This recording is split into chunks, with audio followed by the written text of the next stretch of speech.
pace with control of this race. Here comes a run from Davey Hazard. He blocks the 10. Not going to be enough. Ryan Pace is going to win at Talladega. Curry trying to hold off Wilson. He's done a good job so far. Wilson, one last desperate attempt to the bottom. He won't get there. Nick Curry wins at Bristol. Coming out turn number 2, coming down the back straightaway here. Looks like he's in a class of his own right now.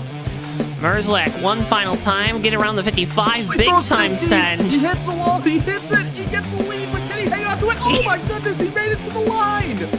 Big push down the backstretch is going to give him a good run through the corners. So a little bit follow from the 1. A little bit of contact there for second, but coming to the line, Toby Roberson's going to take home the checkered flag and victory here from the new Atlanta Motor Speedway.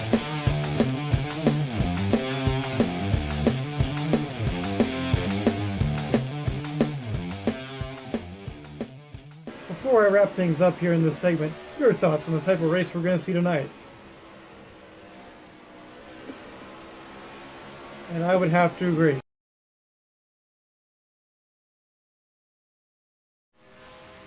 Ladies and gentlemen, boys and girls, children of all ages, welcome to tonight's feature presentation of the HVRL Maverick Cup Series, Maverick Night in America, south of the border tonight here in Mexico City for what promises to be an endurance road course race. So glad you joined us here tonight. As always, my name is Joe Twansky. Joining me up here in the booth, the one and only Mr. Ricky Collette. Ricky, glad to see your passport was working and you got down here to Mexico A-OK.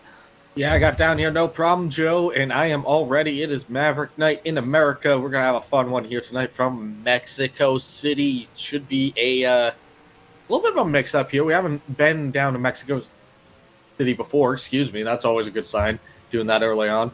But should be a fun one here tonight. A lot of guys showing up for it. 14, 15 cars right now, I think, on the entry list. Some familiar faces, some part-timers, a little mix of everything, but should be in for a fun one tonight. Should be a fun one tonight, indeed. We're going to go for 80 laps around this 2.5-mile road course. Lap times in the 1 minute and 20-second bracket, so going to be a long one for these drivers. When you have a longer race like this, Ricky, what does that kind of, how does that affect your psyche in the early portion of this race compared to the end? Well, you just gotta not get ahead of yourself here. It's such a long race. You have to kind of just keep hitting all of your marks lap after lap after lap after lap after lap after lap. You do not want to. You don't want to get ahead of yourself. You want to make sure that you survive all the way to the end, and you're got your marks down. You're running fast laps all the way through, because any kind of stumble, someone's gonna eat you alive. We're heading to qualifying here. Car's now off the racetrack.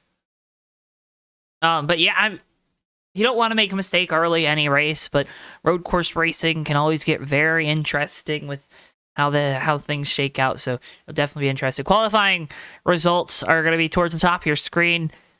Be a couple of minutes before we get those. Got a 5-minute qualifying session here. See David Chin in chat, Xavier Brown in chat too. That 30 car, they're going to be going for a good finish here tonight after a disappointing run 1 week ago.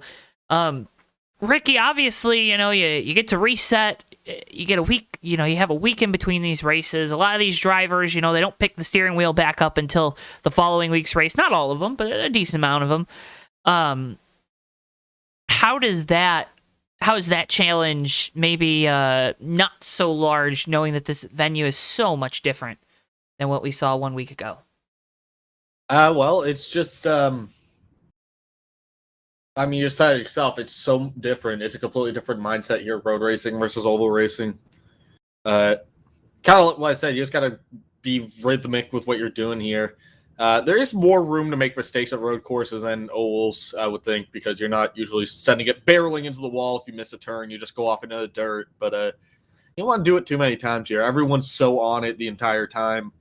There's not a lot of margin for error in the sense of lap times, I guess. Not a lot of margin for error tonight. You're going to have nothing but time to make up, to lose. It's a long road course, a challenging road course. We'll take you through that as the night goes on, but definitely going to be a very, very interesting thing to watch and to wait and see who's going to come home with the victory here tonight. Again, folks, if you want to stay up to date with everything we have going on here on JTN, you're going to want to make sure you're subscribed to us right here on YouTube. Click that big red button next to our channel name right underneath the video. You can also click the like button while you're down there and click the bell icon to be notified when we go live. When you click the like button, when you're subscribed, when you're commenting while we're live, it is a big boost for us here on JTN. It always helps getting any kind of interactions here on YouTube. It helps us push us out into the algorithm. And as always, we really appreciate you guys sharing what we're doing here on JTN each and every week. Got a lot of great racing coming up throughout this week, so you don't want to miss a second of it. You want to make sure you're subscribed. You can also follow us on all of our other social media at JoeTowNetwork, Twitter, Facebook, TikTok, and Instagram. We're also live over on Twitch, twitch.tv/JoeTowNetwork. Same stream, just a different platform to give you as many viewing experiences as possible for whatever you prefer. Of course, I know there's a big debate there between Twitch and YouTube, but we've obviously made our home primarily over here on YouTube, but trying to give folks over there on Twitch a alternate avenue to come and join us here on JTN.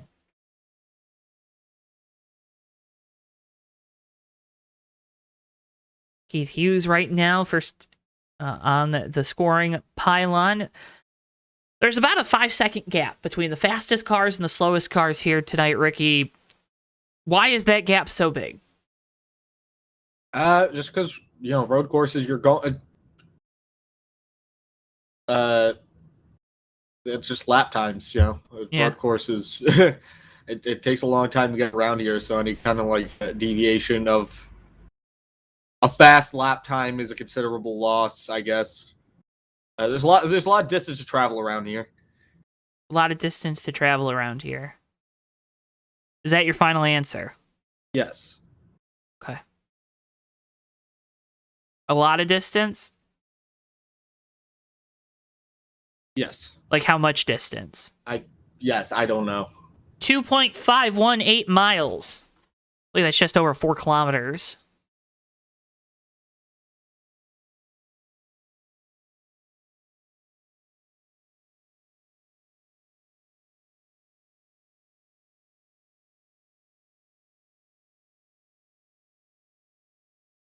Ricky, we're in for a good one tonight, aren't we?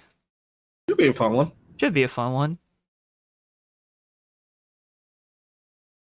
Are you ready? Yeah, I'm ready. Are you ready for a good time? Yeah. Are you ready? I am ready, Joe. I'm ready too, Ricky.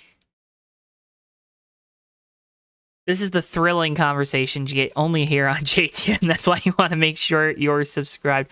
Any thought to maybe NASCAR coming back down here to Mexico City? I think they should. This was always a fun track. I don't really know why I stopped going here. To be honest, I only did it a few times, the Busch Series, and then they were kind of like, no, we're done. We don't want to go down there anymore? Yeah. Okay. Should they go north of the border? Yes. What about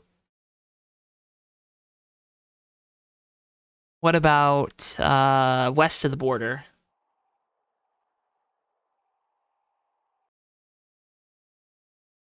Yes. Well, that's just water. East of the border? No.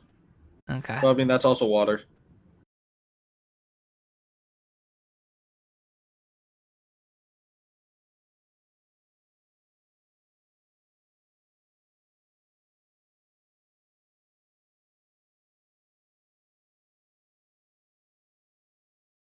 All right.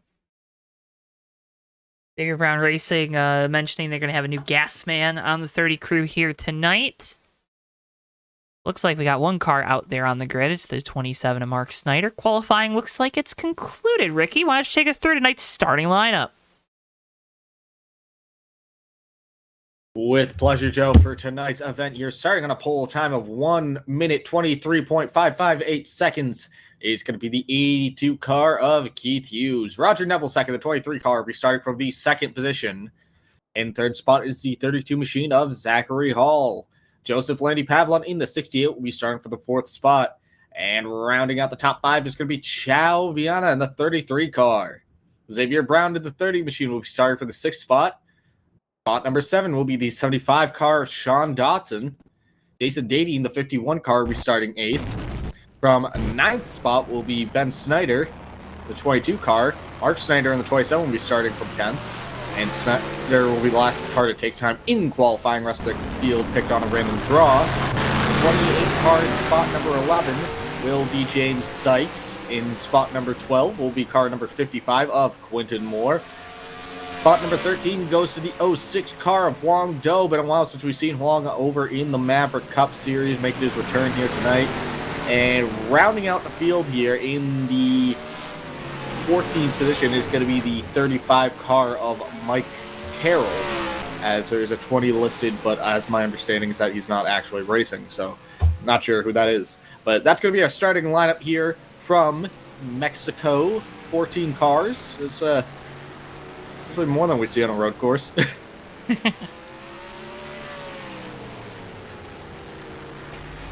So it should be fun.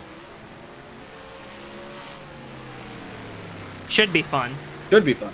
Should be fun. These guys getting some practice in. Roger Nebelsack there in the 23. Xavier Brown in the 30.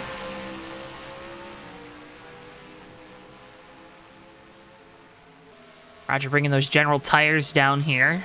Compete against the Goodyears.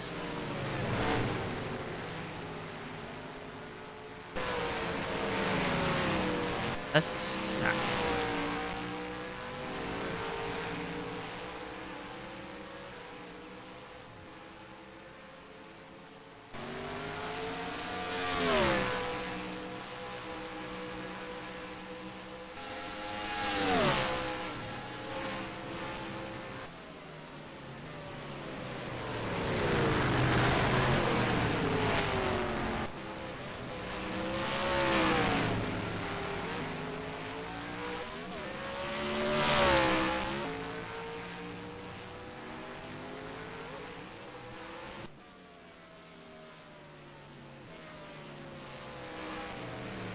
Just Laney Pavlin in the number 68.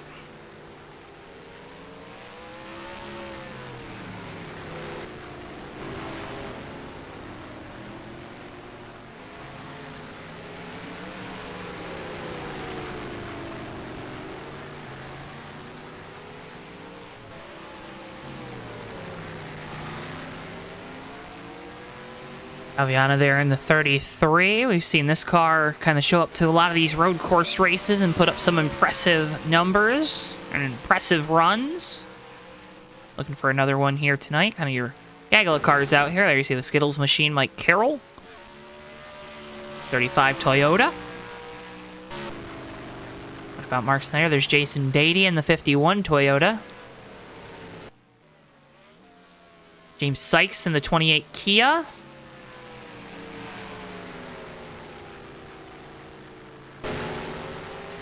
Zachary Hall in the 32.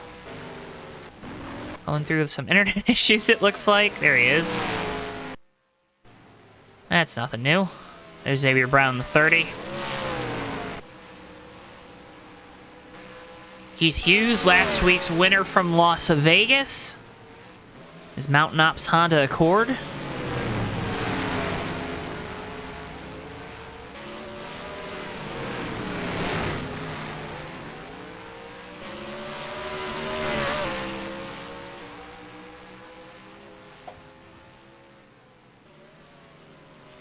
Oh.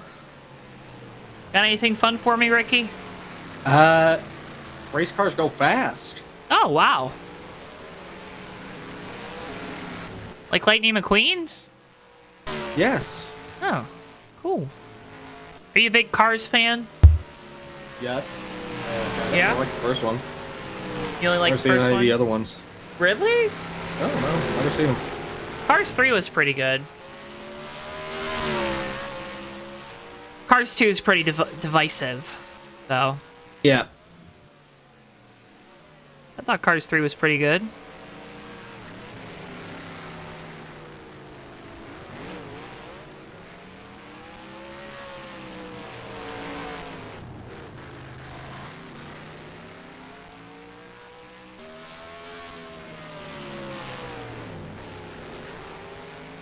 Folks, let us know. Do you think Mexico City should be back on the NASCAR National Touring calendar somewhere? Let us know in chat. I think Ricky and I agree. There's definitely space for it.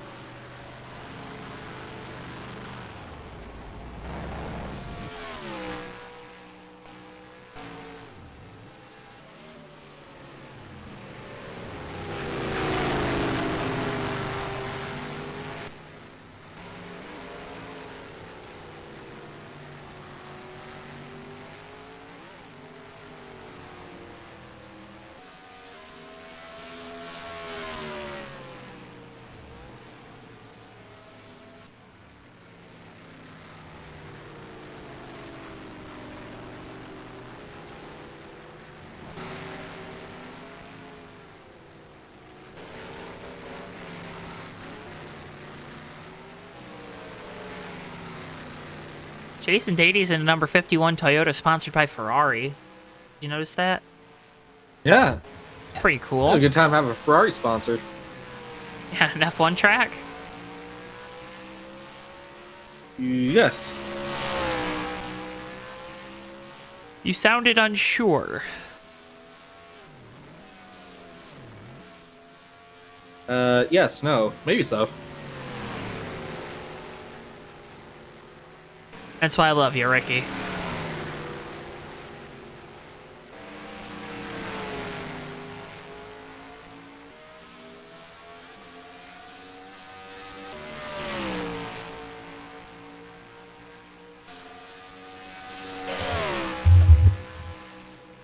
Yo, you ready to go racing here? I'm very much ready to go racing, Ricky.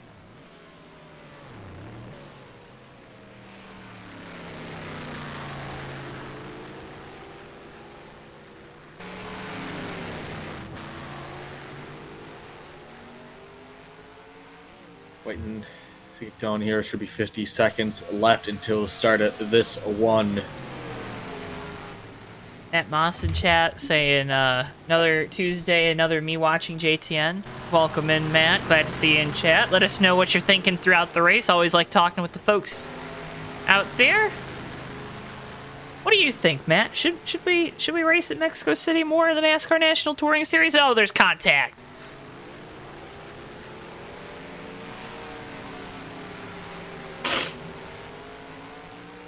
Got the sniffles? A little bit, yeah. Okay. The allergies. Oh, the allergies. Why don't you just tell your allergies not to happen? They don't usually listen.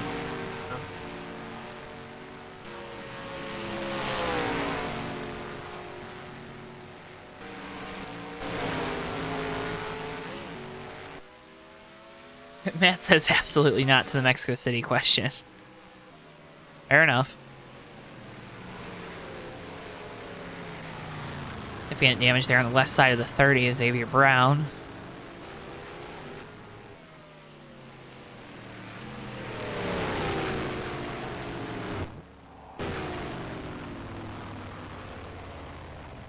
'27 has exploded.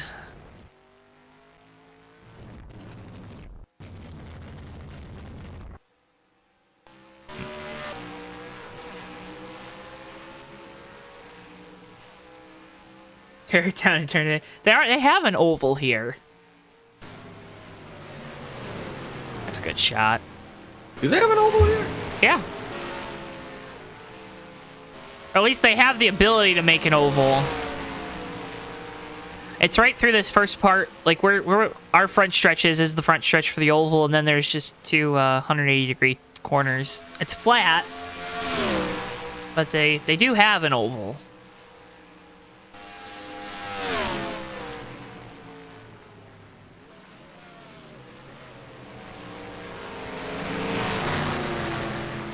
Oh, maybe not. Maybe I'm wrong. I could be wrong. It's happened before. It'll happen many times again.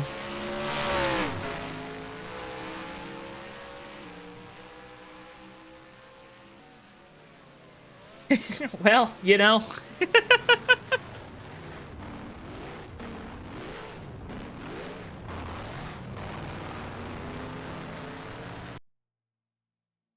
right, here we go.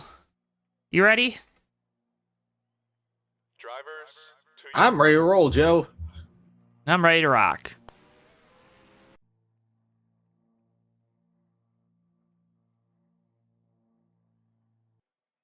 Cars getting lined up here as we wait the command to get engines fired from Mexico City.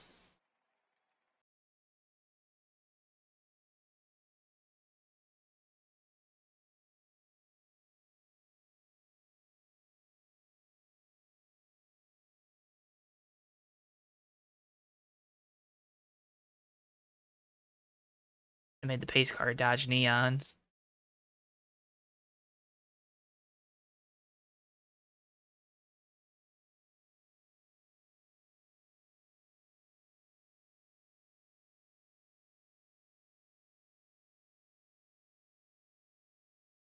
Drivers, start your engines! As engines get fired, and we await these drivers to parade around to get this race started, it'll be Keith Hughes on the pole with Roger Nebelsack to the outside, row 2 Zachary Hall, and Joseph Landy Pavlin. Chow Viana going to round out your top 5, and the number 33 with Xavier Brown to the outside. Sean Dotson and Jason Dady, Benjamin Snyder, and Mark Snyder rounding out your top 10 as the field makes their way off the final quarter in front of a sold-out house here. Keith Hughes will have control behind the wheel of his number 82 Honda. We wait the green flag to be displayed from Mexico City.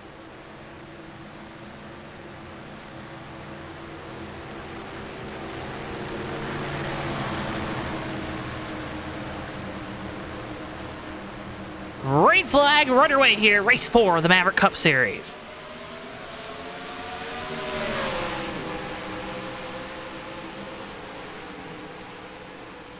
I've got this big long straightaway into this first big braking zone here. Already on the brakes hard. Keith Hughes sails it down into turn 1. Good lead. You see Zach Hall getting around the 23. Roger Nebelsack there. These guys kind of ducking and weaving their way through the S's here, trying to get sorted out. Chow Viana and the 68 of Pavlon. They get a little bit of contact there. They keep it clean. Roger Nebelsack. Oh no, Zachary Hall just got taken out by the 30. Keeps rolling.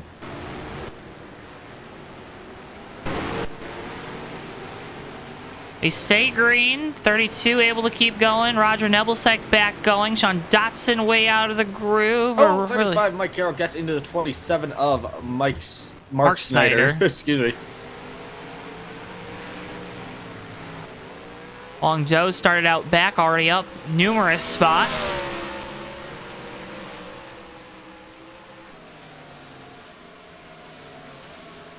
Viana defending the 32. Zach Hall. See Huang Do dive to the inside of the 75 car. Sean Dotson there. Dotson way up in the turn here. This is a big sweeping right-hander right here, Joe. This one's really a tricky part of the track, and you just see Huang Do get a huge run through there. Comes up to the line here, and that 06 car has gone from 14th to 6th in 1 lap. Maybe I get our lap score fixed. We'll try to get that on the mend for you when we get a moment to step away.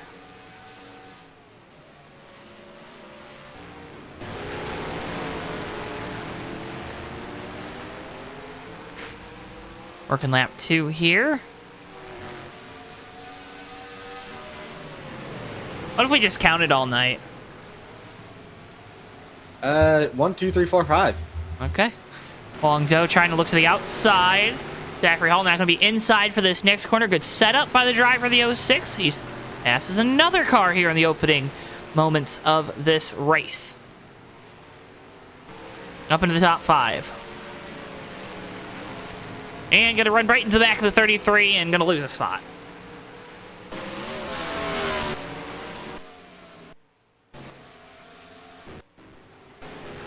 Anyone else kind of close here?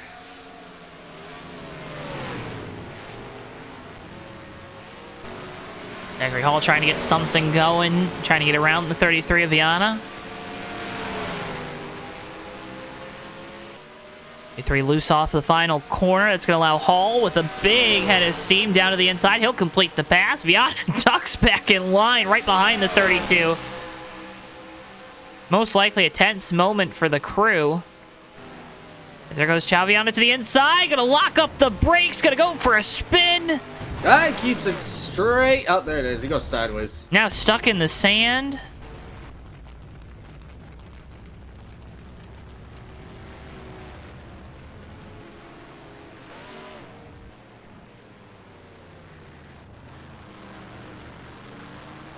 And then Snyder and Mike Carroll racing side by side. Carroll able to make the pass.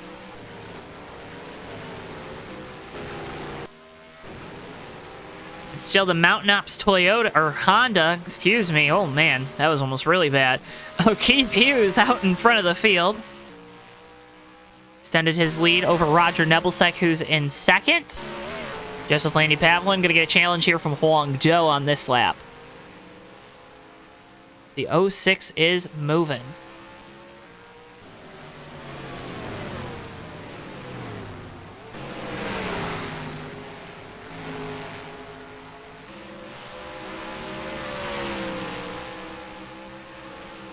It's out into the grass a little bit here down the front stretch. Maybe ducks out of line. Try to outbrake JLP in the 68.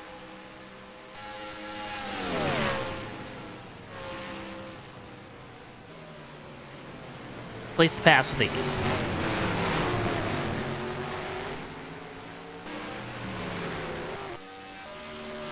Well, folks, we're going to take a second. We're going to turn those cameras off. See if we can't. This is what we call engineering on the fly. Brought to you by, well, I don't know. Brought to you by a big toolbox and a hammer. Most likely.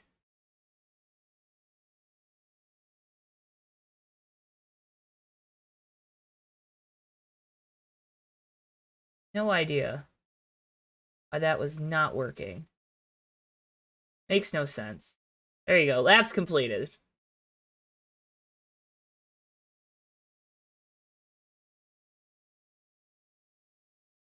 Oh, man.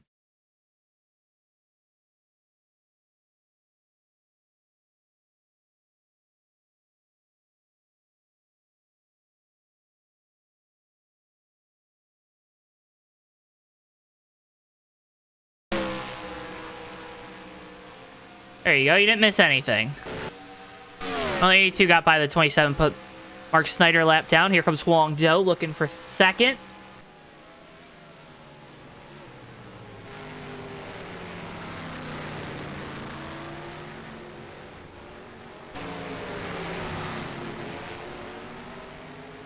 All over the back bumper of Nebelsack there. Coming off that corner. Got a little loose. Maybe a little too close to that bumper.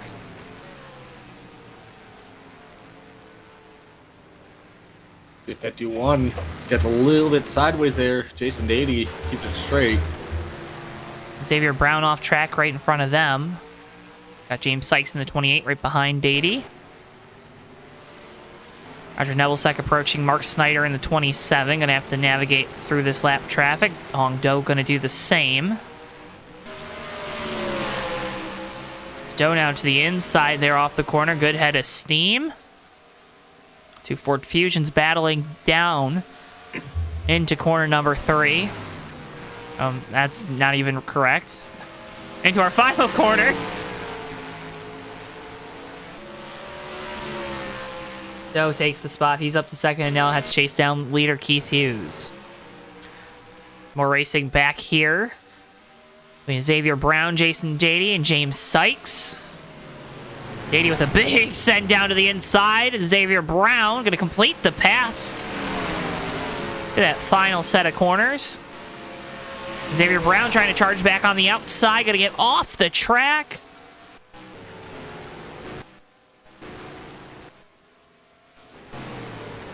Thought I saw someone having issues. Could have been Benjamin Snyder here in the 22. Can't say for certain, though. Chaviana going down a lap.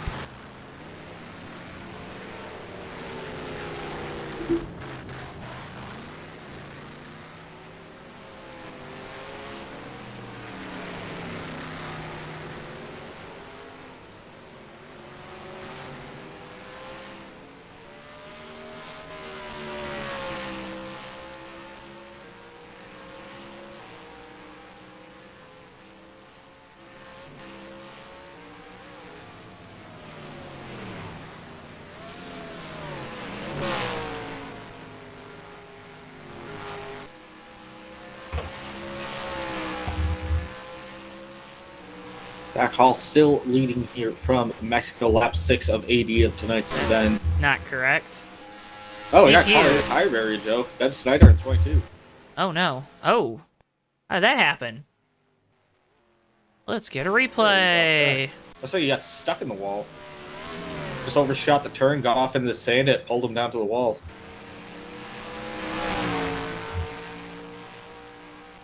Sit down in turn 1. Yeah, I think so. All right, let's get a replay. See him coming off the final corner here.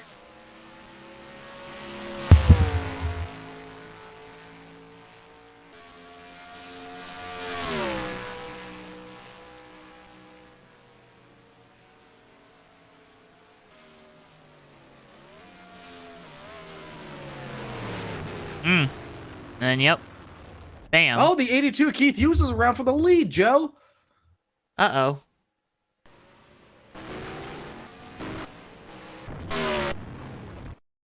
Looks like he just overcooked it a little bit, getting back on the throttle. The car over-rotated and spun, but that's going to put the race into the hands of, I think, Guangdo in Yes. 06. Yep. Keith drops back to, I believe, the 6th spot.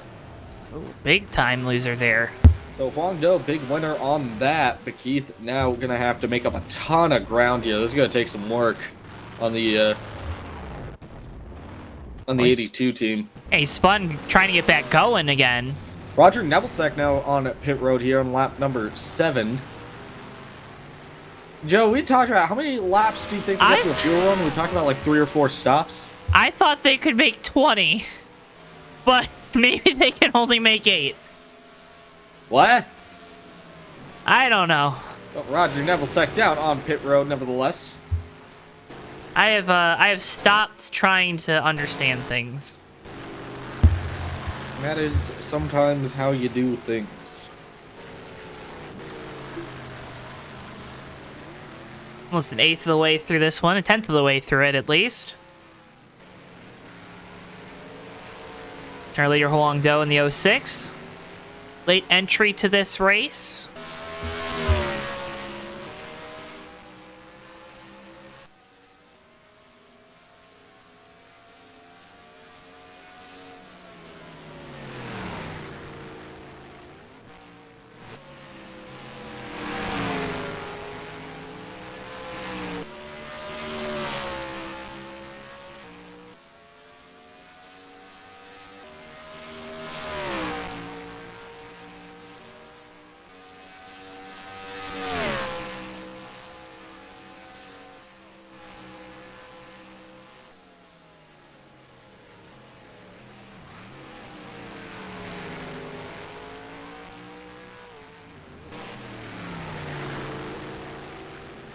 Folks, it's Maverick Night in America. Can't thank you enough for tuning in here to JTN. I'm JoeTowNetwork, joined up here in the booth by Ricky Collette.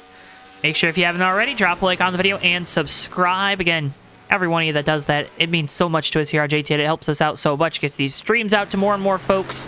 As we can continue to grow this brand, we cannot thank you enough for being a part of that journey. Remember, you can also follow us on our social media at JoeTowNetwork, Twitter, Facebook, TikTok, and Instagram. We have those links down in the video description as well. We're posting reels and shorts and TikTok videos and just doing a little bit of everything here to continue to try to grow this thing. And as always, cannot thank you enough for all of your support. We're also live over on twitch.tv/JoeTowNetwork.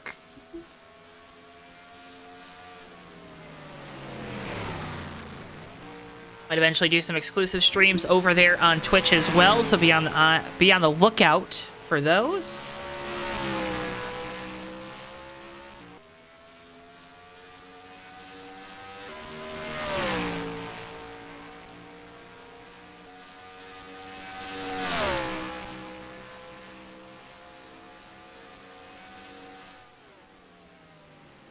Huang Do still leading here from Maverick Night in America at Mexico City. Jason Dady down on pit road as well. 68 of Joseph Landy Pavlon also coming down. So I guess 9 laps, Joe. Chow Viana off the grass, rolling again, so he's still good. Roger kind of pitting towards the front end of the pit cycle then. In the 23. See when Huang Do comes down, because I am going to be curious to see how far this leader can go before he's got to come down pit road. That'll kind of give us an idea. Especially because he has been, he drove through this field, right?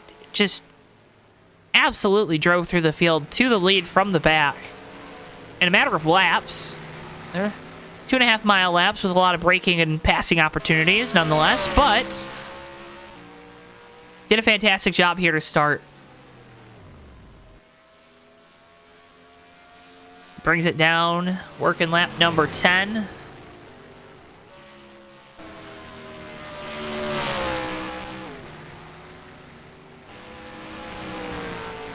And go one more lap.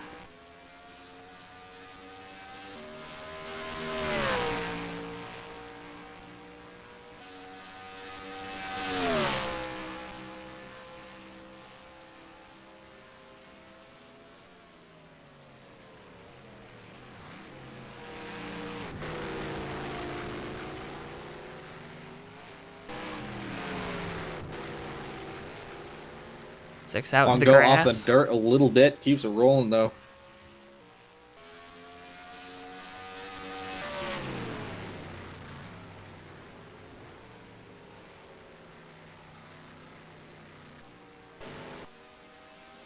Roger Nebelsick, Xavier Brown side by side.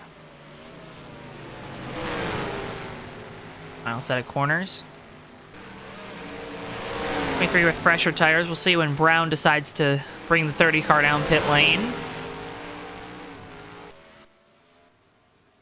Some heavy damage on Mark Snyder's car. Let's try to locate what happens here with that 27. A replay of it, just head first into the barrier. Jason Dady also down there.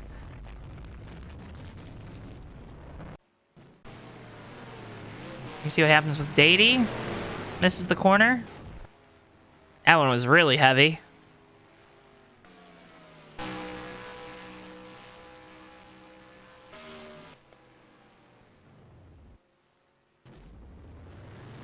And here's what happens with Mark.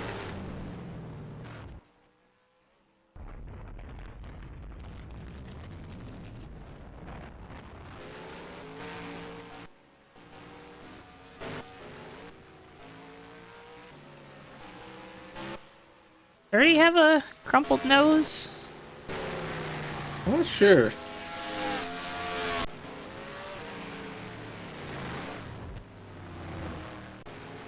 James Sykes going for a spin a few moments ago.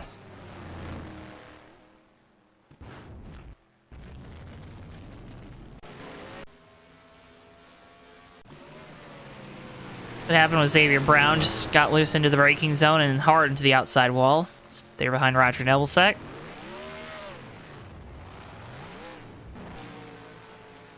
He just showed you a lot.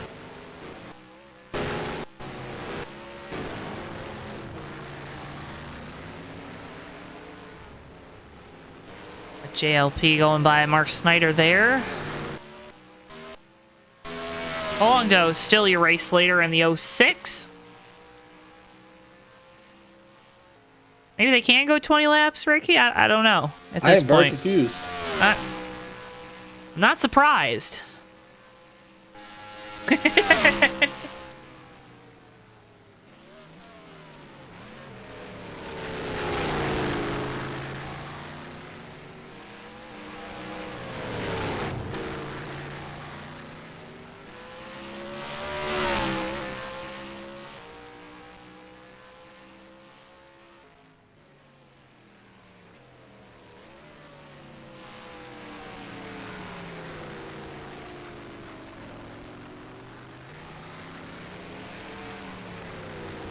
Well, go still leading here. I think who hasn't pitted other than the 06?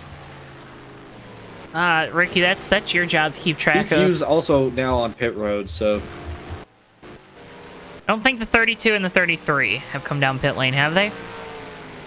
I don't think so. Anyone that's in a similar... Or 33 has, 32 has not. So 32 and 06, so waiting on those two. I don't believe I've seen Dotson down on pit road, but... Or James Sykes. Pretty much, I think the marker car is Roger Nebelsick in the 23. He was the first to come down pit lane. If you're ahead of that car, you've probably, as you see Sykes now down on pit road in the 28. In update 27 only has second and fourth gear, so I'm having a difficult time having to skip first and then having to skip third as well. That can't be fun to be shifted in between gears, and then you gotta skip over third real quick. Hopefully you don't misclick or misshift, and that can be an entire mess here, and definitely another challenge to navigate on what is a tricky road course.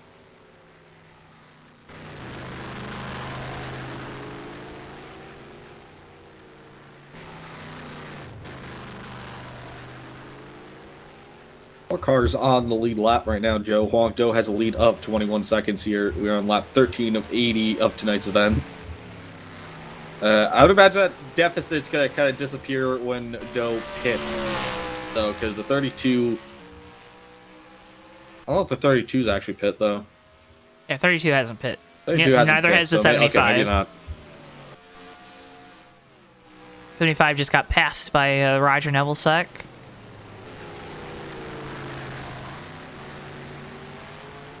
Kind of watching these strategies unfold. This 23 car pit.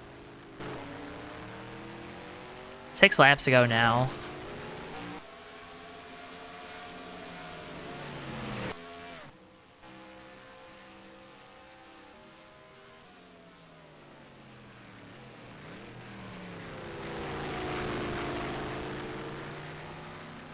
So Huang Do and Zachary Hall still out there on the set of tires and the Sunoco Racing fuel that they started this race on.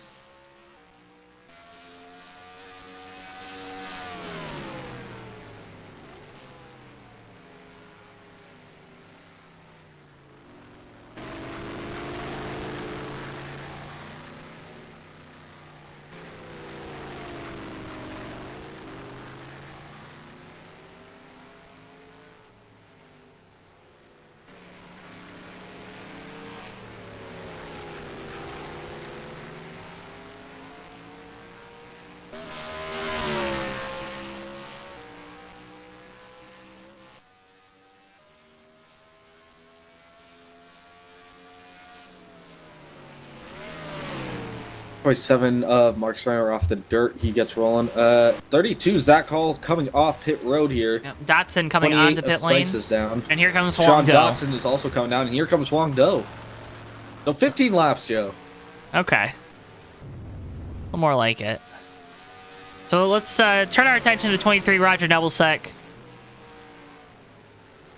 believe Roger should cycle through with the race lead, so we'll watch him.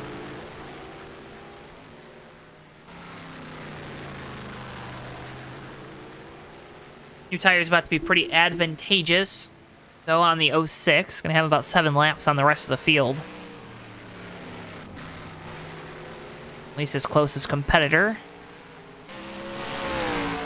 Or one of his closest competitors. But you're going to pass that Landlord Leasing Kia of Mark Snyder.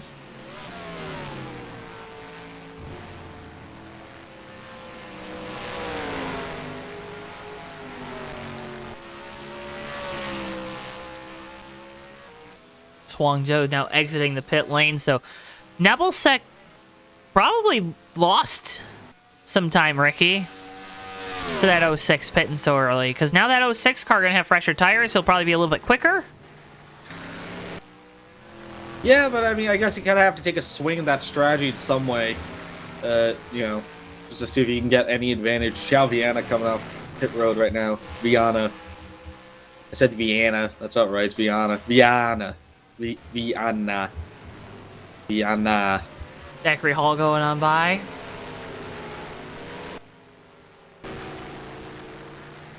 The field very strung out here.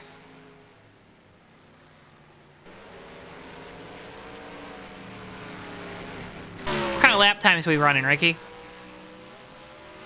I'll tell you next time by, because when Huang Do hits the line here, because last time by he was on pit road, so right. He ran like a 2-minute lap, which isn't accurate to what he's actually running out there. So give me a few to see, because he's coming down the front straightaway right now. This should get us something. 127.298 is what Wong Do ran last time by. John Dotson back down on pit road. I wonder if that 75 got busted for speeding, Joe. Uh-oh.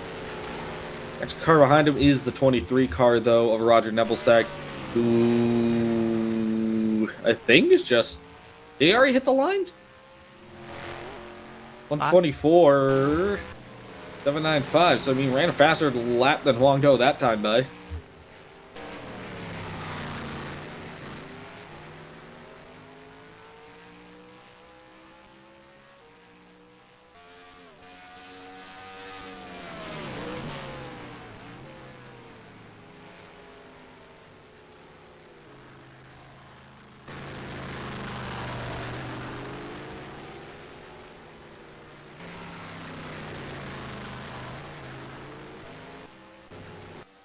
Huang Do still leading here from Mexico City. Second spot right now is the 23 car of Roger Nebelsack.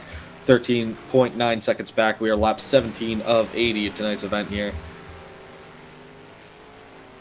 Maybe we should let the fans at home ride along with Huang Do here for a couple laps. If you want it, we got a little bit of a fight back here. Xavier Brown, Chao Viana in the 33, 8th and 7th, 8th, respectively, kind of been dogging each other. But I think Viana gets away. So, yeah, if you want to go right along with our leaders, I think people would enjoy to see that. Okay, let's go on board with Huang Do, and we're going to turn our voices off for a segment we're calling You Don't Want to Hear Us Anyways.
And you saw Huang Do there just keeping a nice and easy wheel behind in the seat of that 06.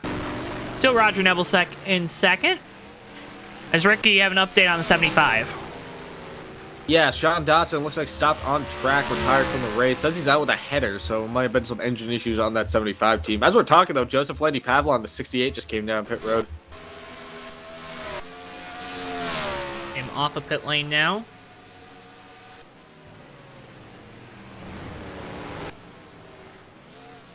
Xavier Brown looking for a way around Mike Carroll. Carroll going to get out off the racetrack into the sand.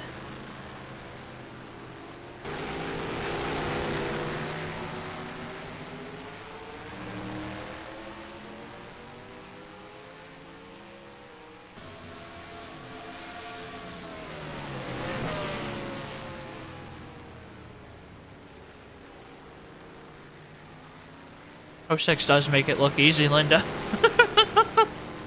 Oh, 35, we're going to get loose.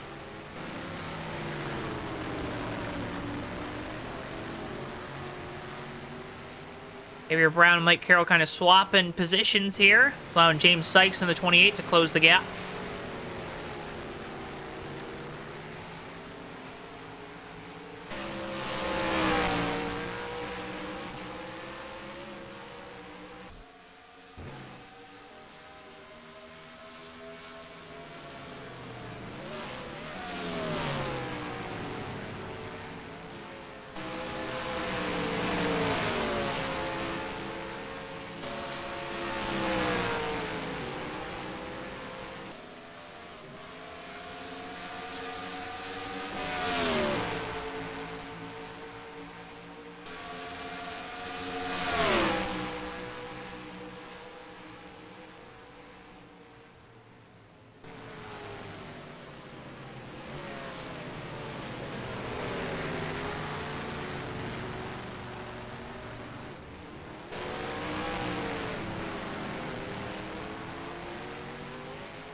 Carroll off track, going to allow James Sykes in the 28 to go on by.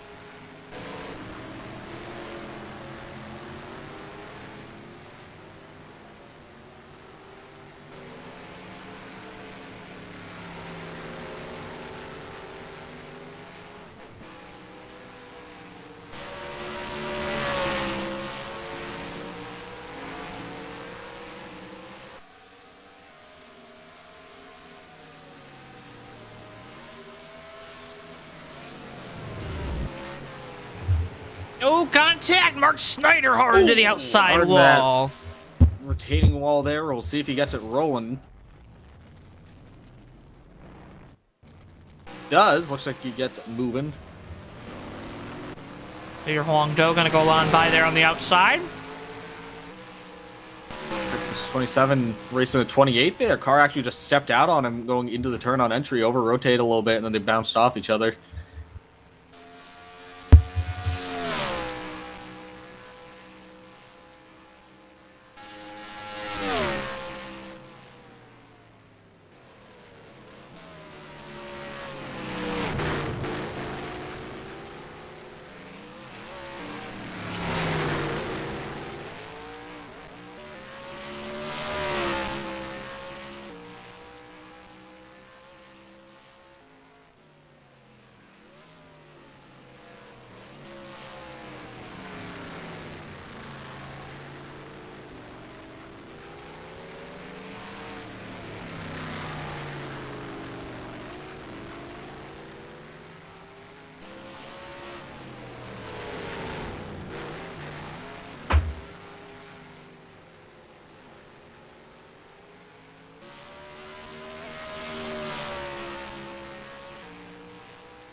Roger Nebelsack coming off a pit lane. Gonna have to try to avoid going a lap down here. Don't think he's gonna be able to do so. Here comes leader Huangdo.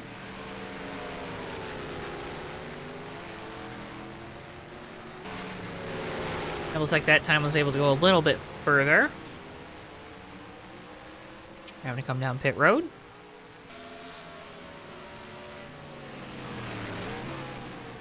Ricky, got any good stories?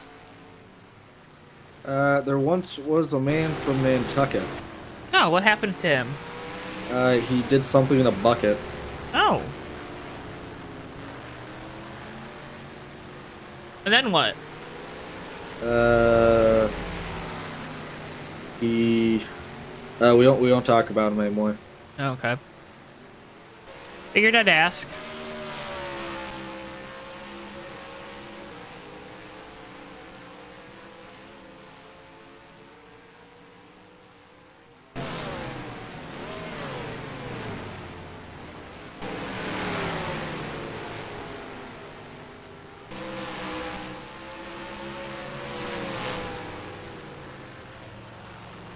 That looks like back down on pit lane, having to serve a penalty in the 23.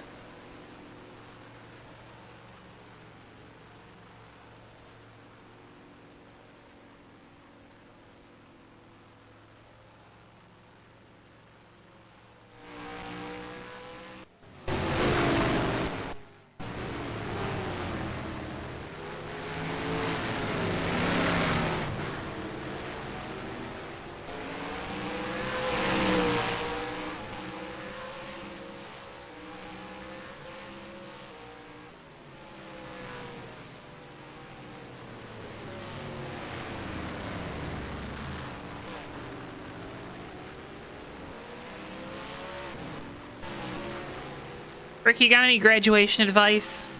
Don't go to, don't die Okay. too Good quickly. advice. 33, Chaviana looks like he's got a left front tire down, Joe. Uh-oh. Not good. Where is he? There he is.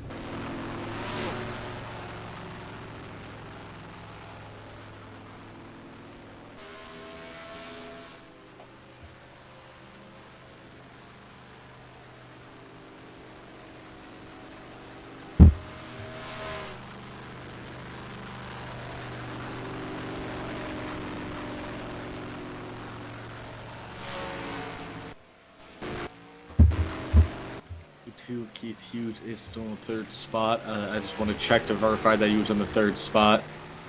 Zach Hall and Joe Viana fighting for position here. Not on the same lap, though. Viana still with that left front tire down. Ooh, he's going to clobber that wall right there. That's not Chaviana. Is that not Chow? 33, Viana, right? Isn't he on pit lane?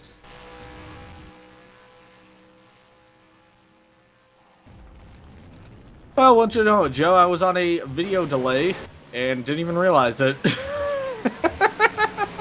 Oh, Ricky. I don't know when that happened, but that definitely happened at some point. I feel like that sums up the night, huh? Xavier Brown and the 28 car Sykes battling for position back here between 6th and 7th spot. Both of them 2 laps down right now.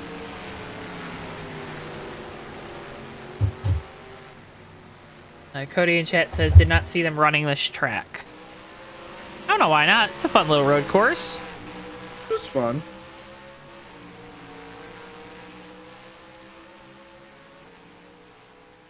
Closing in on 3/8 mark of this race.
Ricky, you want to play the Auto Sim 2 commercial?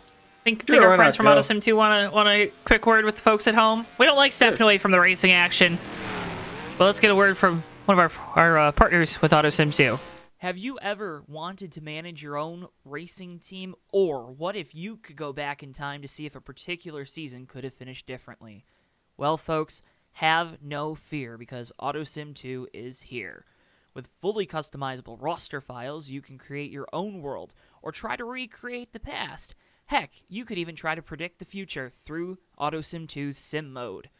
Don't like the passive approach? Well, then get more hands-on in owner mode, where you decide who drives your cars and what companies will sponsor them.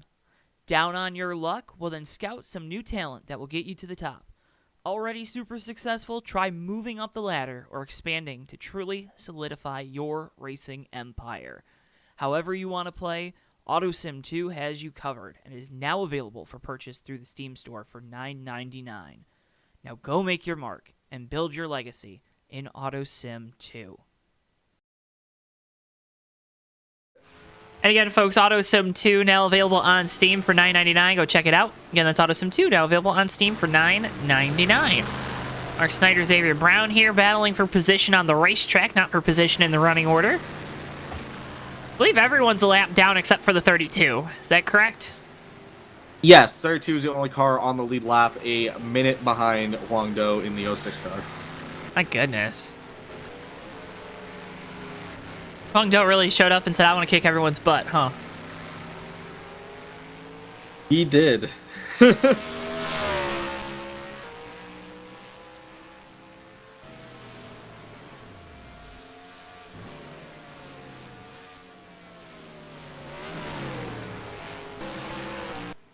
Well, you went on board with our race leader earlier on. Who do you want to go on board with next? Well, let's go on board, I guess, with second place here. It would make the most sense. C32 of Zachary Hall. On board. We'll let you go for a ride along here.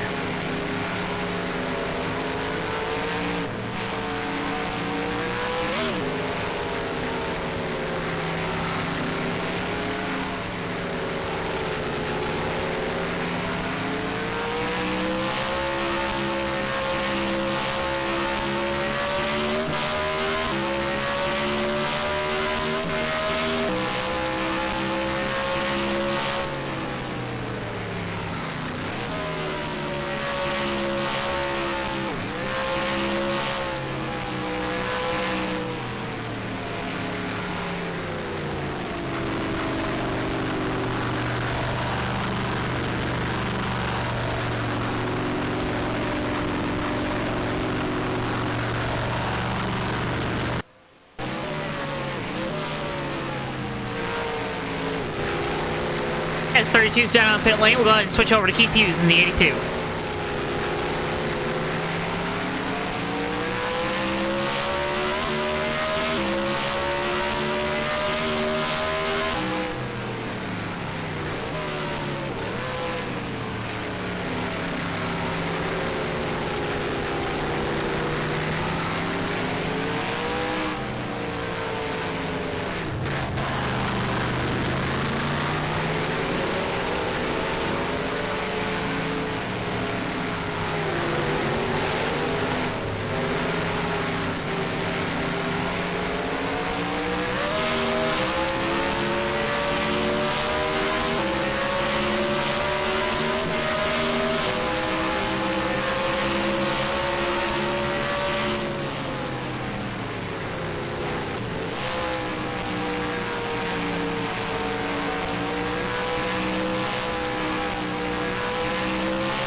Okay, as we were riding around with our 30 cars now parked in a corner with a lot of damage. Let's go ahead and get a replay of what happens to Xavier Brown.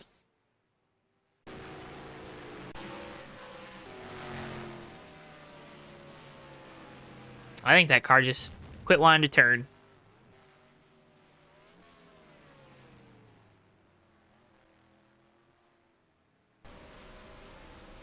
Night's done. Guangzhou now on pit lane for the second time tonight. Working lap number 30. Probably expect this car to make its, well, it's going to probably be making its final pit stop around somewhere between lap 60 and 80. Go about 15 laps.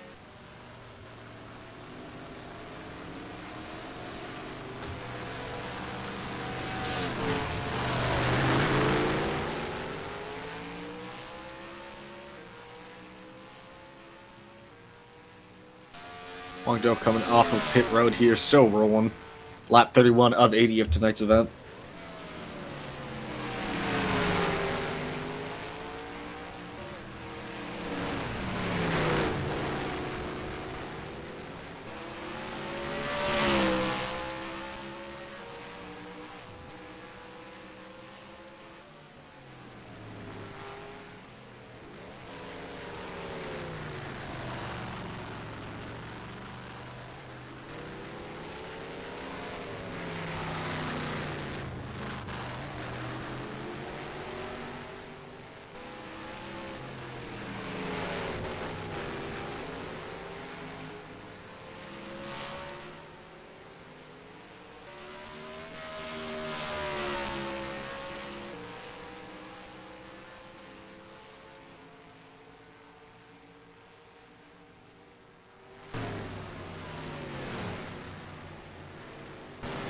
Ricky, if you could buy any car, what car would you buy?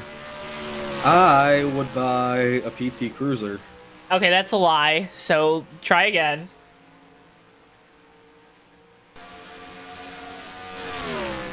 Yes. I would buy a car shaped like a hamburger. Just kidding, no, I would buy, I don't know. Cool car. What car would you buy, Joe? I would buy a 2019 Dodge Neon. That's not a, oh, that's in Mexico. See what I did there?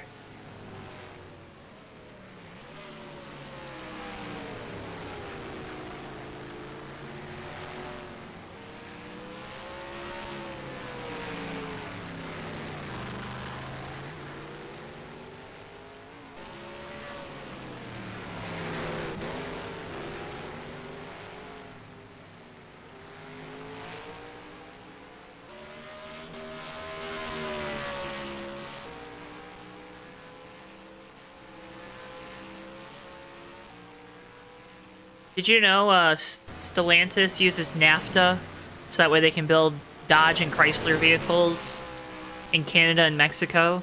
And Yeah, I know. only... My car is assembled in Mexico, I think. Don't you have a Jeep? Yeah, Compass. Yeah, Jeeps and Rams are built in the U.S. Not the Compass. Well, it was assembled mostly in the Mexico, I think. Oh.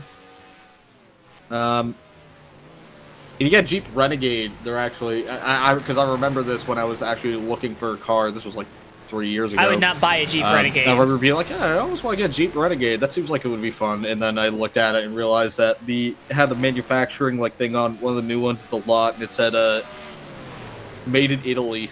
And I was just like, yeah, I'm good.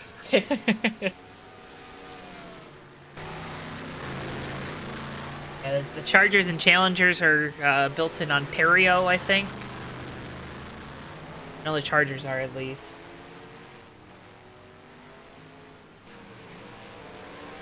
Cody says a 69 Corvette, a 99 to 06 Silverado, or a 96 Mercury Cougar XR7. Cougar would be a good one. I've gone on a kick with the Dodge Stealth lately from the 90s. There was one. Yeah, those are cool. There's been one that just keeps popping up on the Facebook Marketplace locally. And I just realized today it's the same one by different people, so people are just buying and selling it to each other. So I wonder what's wrong with it.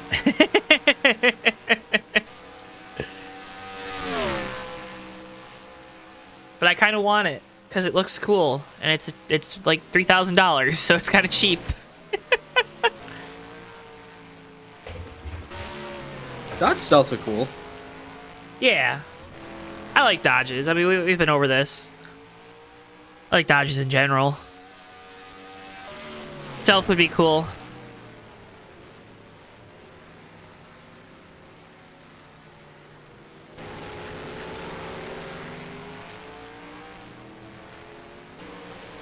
Guangdong still leading here, lap 34 of 80 of tonight's event. We'll be halfway here in 6 laps of tonight's event. Second place still to the 23. Or no, who's the 23? Roger Nebelsack is now in second. 32 of Zachary Hall is in the third spot currently. 37 of Mark Snyder down. 27 of Mark Snyder down on pit road, excuse me.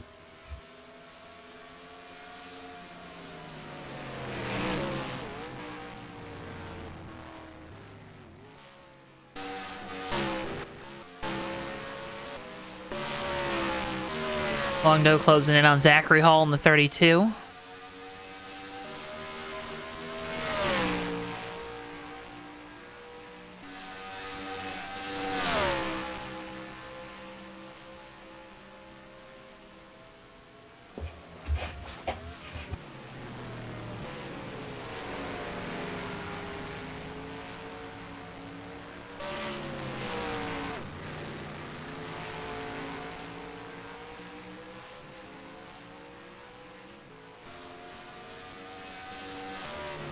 I believe Huangdo has now put the entire field at least a lap down, Ricky. Is that... I think that's a correct statement. I think so, yeah.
Is this where we start doing the generic announcer guy where we just start screaming for no reason, Ricky? Is that what we should do? Yeah, problems!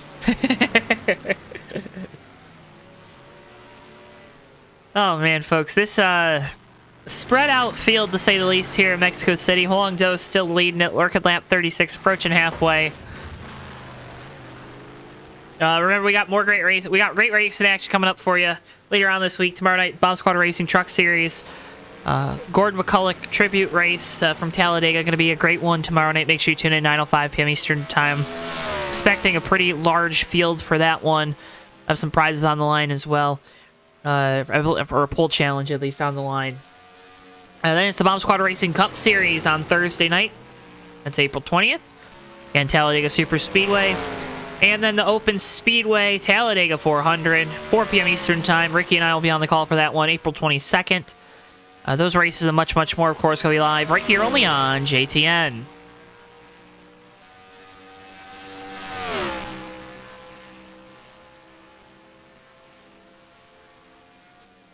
Roger Nebelsack is still on the lead lap, actually, in the 23.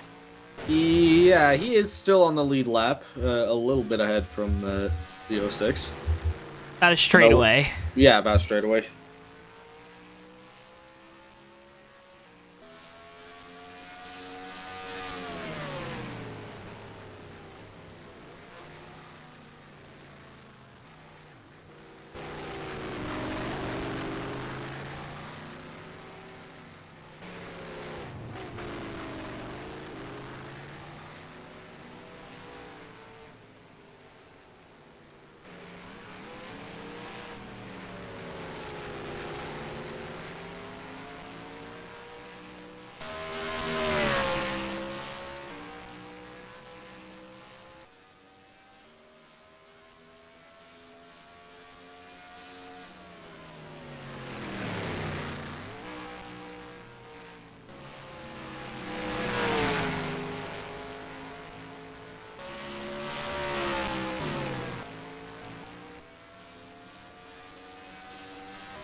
Ricky's a big SpongeBob fan. What's your favorite episode of SpongeBob, Ricky? I like the one where he hits the button, the like button. Oh, 32 is out of the race, Joe. Oh. What we happened? For cause, or? I am not sure. Let's investigate. I don't see anything. Yeah, it looks like he just pulls off track there and parks it.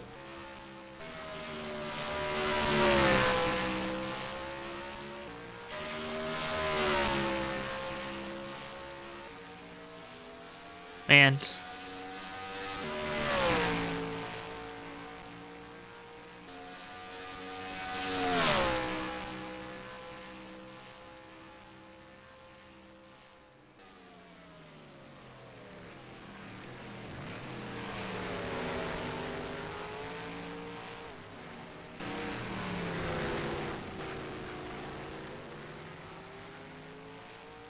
What about a 1983 Chevy Camaro?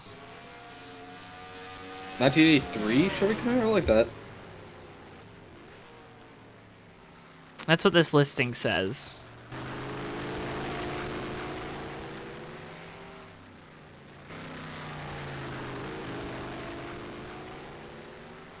What about a 2014 Ford Mustang? That'd be pretty good. Okay, I have a question for you, because this is a big debate. Big debate we have. If you get a muscle car, but you only get a V6, you don't get a V8. So, like, you get the Mustang with a V6, a Camaro with a... I don't even know if they make a Camaro with a V6, or a Charger or a Challenger with a V6. Does that make you weird? No, because the V6 is pretty fucking good now. Whoa, what did I just say there? Oh my goodness, no. It's pretty good now. Folks like to apologize for Ricky's language. I'm the V6 is pretty dang good now, is what I should have said. Apologies for that, folks. Oh boy, we are a family show. Joe, you got me in casual speak there. I did. I very much did.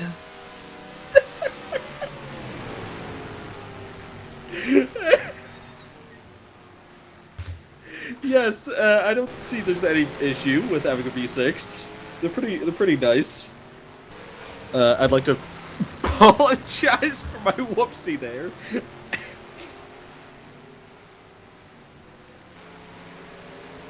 I think that's going to be our JTN moment of the night.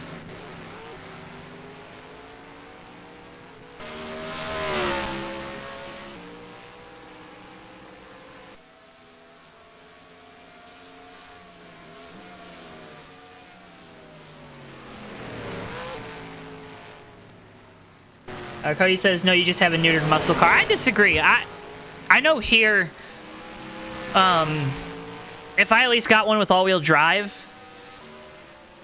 Also, I think part of the muscle car, the appeal of it is most muscle cars are rear-wheel drive, right? So if you get a V6 with rear-wheel drive, I feel like that's okay. I feel like up in a, in our climate disposition that we're in, Ricky, I think if we got a muscle car, it was a V6 but it had all-wheel drive, that's probably acceptable.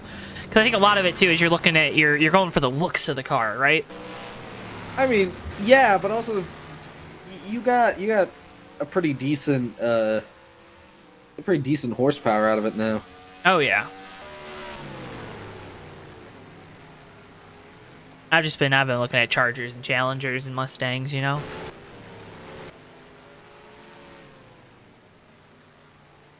Let's have those big boy paychecks.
Longdo trying to put Chaviana another lap down in the 33. Going to get on by.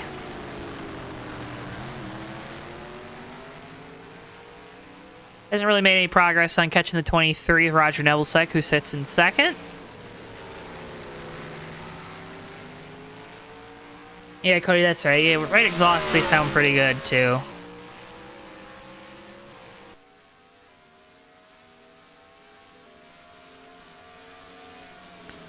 Shout out to the Tampa Bay Lightning. Stanley Cup playoffs are on. Best playoffs in all of sports. Tampa Bay decided to beat the dog food, as Jeb Burton would say, out of the Maple Leafs. 15 minutes left in the game. 6-2 Lightning. New York Rangers did something similar to the Devils, taking home a 5-1 victory. Jets and Golden Knights just had puck drop a few minutes ago, and then Kraken Avalanche still on deck here later on this evening.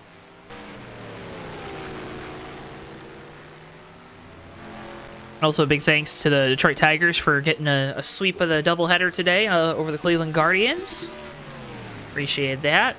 Don't really care about anything else, so, you know, do with that as you might. Chase was back this weekend, Ricky. That was pretty exciting. He was. He's back this weekend, too, at Talladega, if you didn't know, if you didn't get the ads on your Facebook feed. Or Twitter feed, or whatever. He's back! He's back. He's He back. wasn't there. And that impersonator they had, that I think his name was Josh, like, No, I think Raspberry it or was something. Zelliot. Matt says go Kraken. I can agree with that. Look, old Matty Beniers up there. Former University of Michigan player. Was fantastic last year. And Fantilli going to be most likely drafted number 2 overall this year. Hobie Baker winner out of U of M as well. Lee Connor Bedard. Consensus number 1 overall draft pick. Be crazy if you won the lottery not to take Bedard.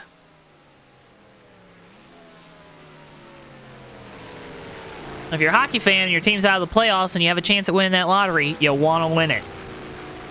Everyone wants to win the lottery, though, right, Ricky? Everyone wants to win the lottery. You know who else can win the lottery, Joe? Who? You at home if you gamble. You could, but remember to call Don't 1-800. gamble. Remember to call your problem helpline if you think you have a problem gambling. Because just because you can win it all back in the next hand doesn't mean you should try.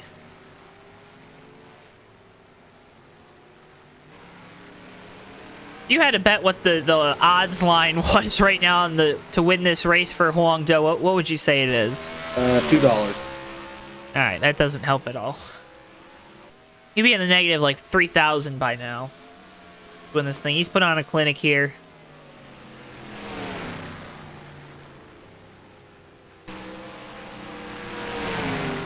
Matt, you're allowed to like Nashville. You're not allowed to like Pittsburgh, just so you know. So, you liked only Nashville now. I hate Colorado anyways, so, you know. Who am I to judge?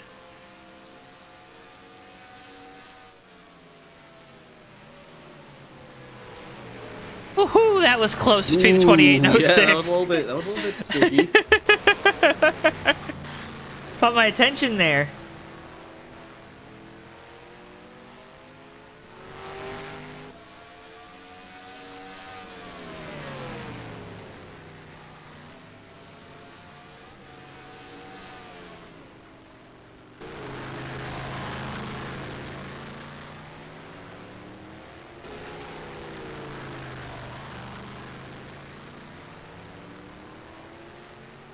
Long Go still leading here, lap 45.80. A little past halfway here, Joe.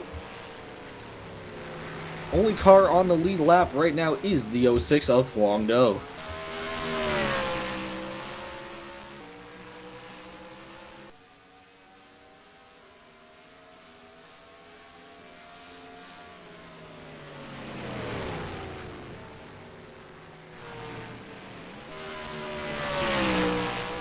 That's crazy.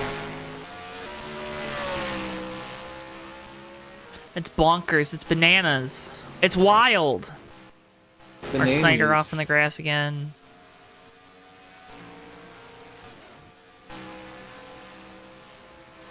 Oh.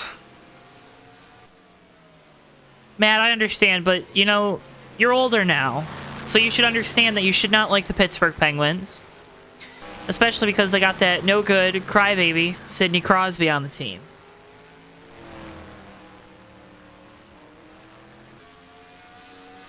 He's a little baby.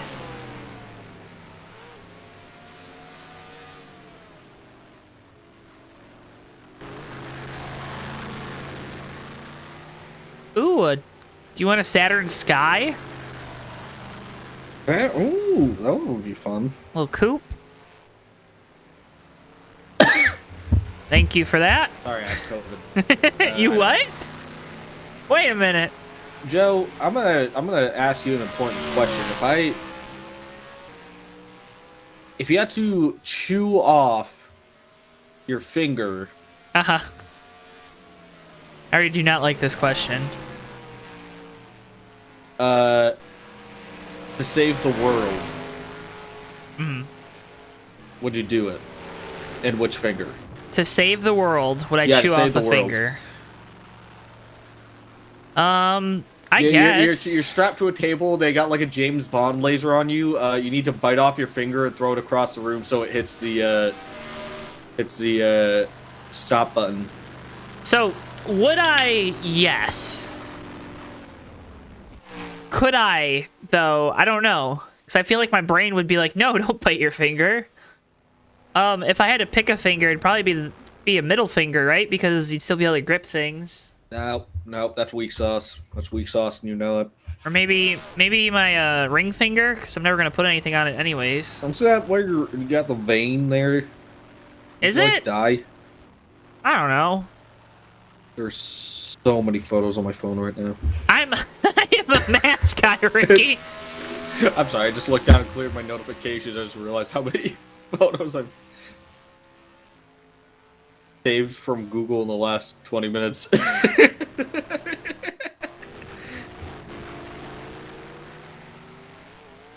Longdo making another pit stop, lap 47.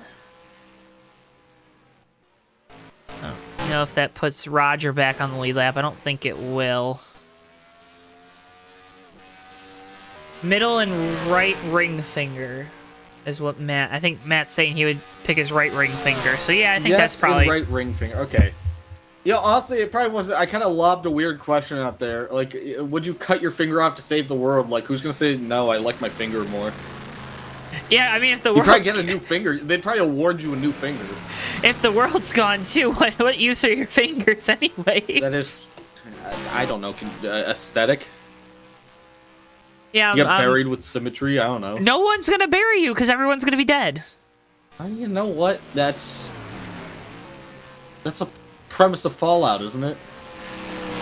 I is something train walking. The wanderer. Oh, I'm going to town, and I'm a wanderer. Longdo still your leader, making it look easy here tonight in the 06. Let's, just over halfway here, let's go ahead and get another word with our friends with AutoSim 2.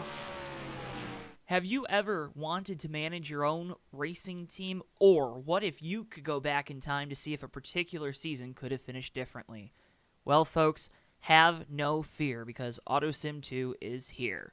With fully customizable roster files, you can create your own world or try to recreate the past. Heck, you could even try to predict the future through AutoSim 2's Sim Mode. Don't like the passive approach? Well, then get more hands-on in owner mode, where you decide who drives your cars and what companies will sponsor them. Down on your luck? Well, then scout some new talent that will get you to the top. Already super successful? Try moving up the ladder or expanding to truly solidify your racing empire. However you want to play, AutoSim 2 has you covered and is now available for purchase through the Steam store for $9.99. Now go make your mark and build your legacy in AutoSim 2. Again, folks, AutoSim 2 is now available on Steam for $9.99. Go check it out. And AutoSim 2 now available on Steam for $9.99. Go still leading here, coming up on the 5-car, Mike Carroll. It was very off pace. Yeah, I wonder if he's got some gear issues, but he only has second gear. No, he's just rolling around in second gear. I'm not sure what he's doing. I don't think I'd be able to do that, honestly.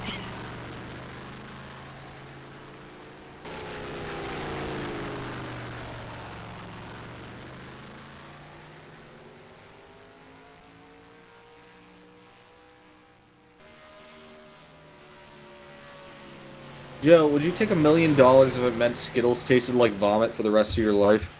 Yeah, because then I just wouldn't have to eat Skittles.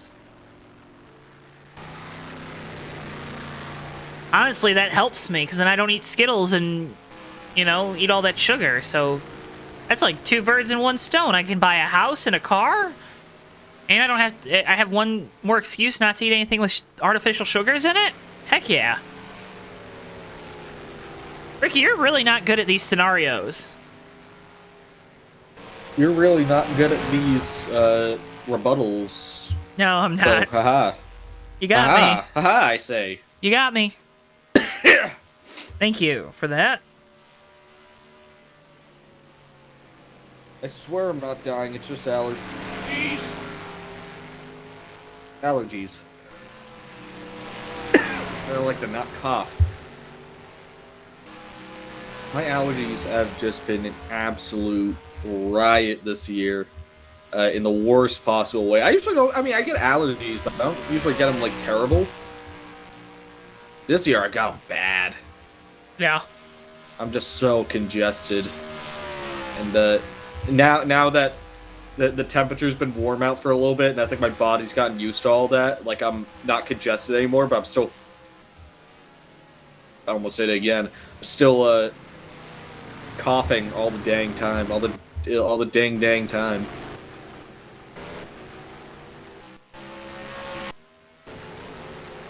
How many cars do we even have left out on track?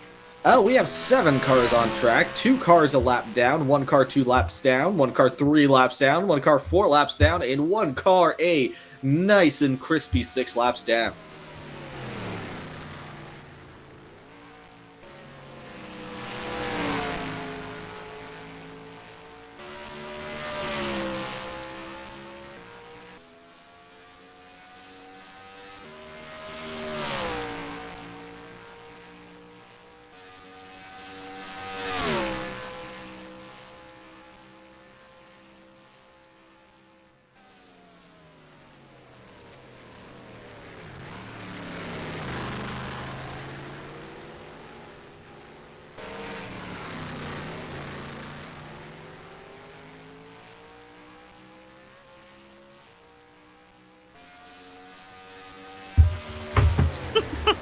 Long Joe's still leading here from Mexico Motor Speedway Park. I already forgot the name of this track, Joe. It is... Oh,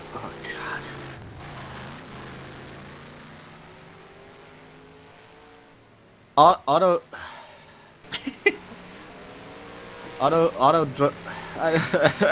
Autodromo Hermanos Rodriguez. That's not how you do it.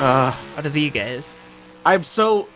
I took Spanish class. I took 4 years? I took 5, and I can't pronounce it either. It's okay. School, and then, like, okay, so like 4.5. I was not good at Spanish. My whole family's French. You'd think it would make more sense for me to take French, but the Spanish teacher in middle school gave out candy, so there's that. Which, I mean, it's handy to learn Spanish. But the problem is, I am, like, audibly illiterate. Right. Like, I can't form words. We know that. And, yeah, I can't form words even as I'm reading them sometimes, and, Spanish is really annoying for me because I can't roll my tongue, so I can't do the inflection right. And I got told that so many times, like, oh, you're not doing the inflection right, but it's because I can't roll my goddamn tongue. And I swore again, whoops. Watch your mouth, Ricky. I am sorry, but this is a very serious issue.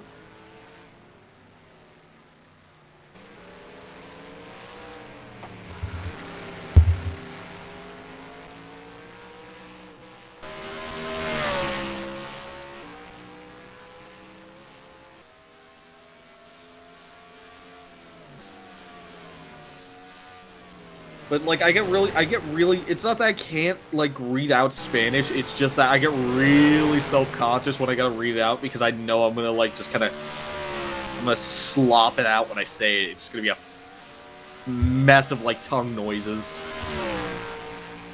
I know, KJ. He is a potty mouth tonight. I am trying my dangest not to be a potty mouth. He said the 4-letter word too. Not good one. To be fair, that's like the third time in like 3 years that we've done this, so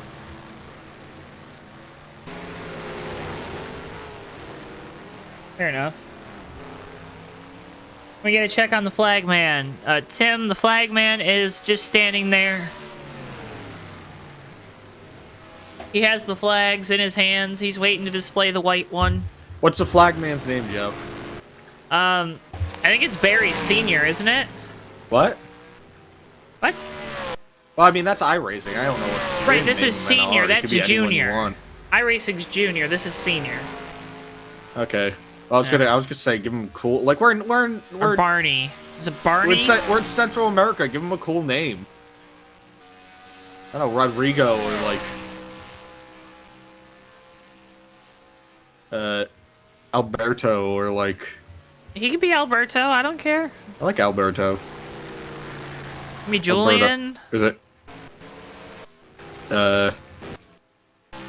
Miguel. Miguel Cabrera. That's his Oh yeah, name. Miguel Peludo.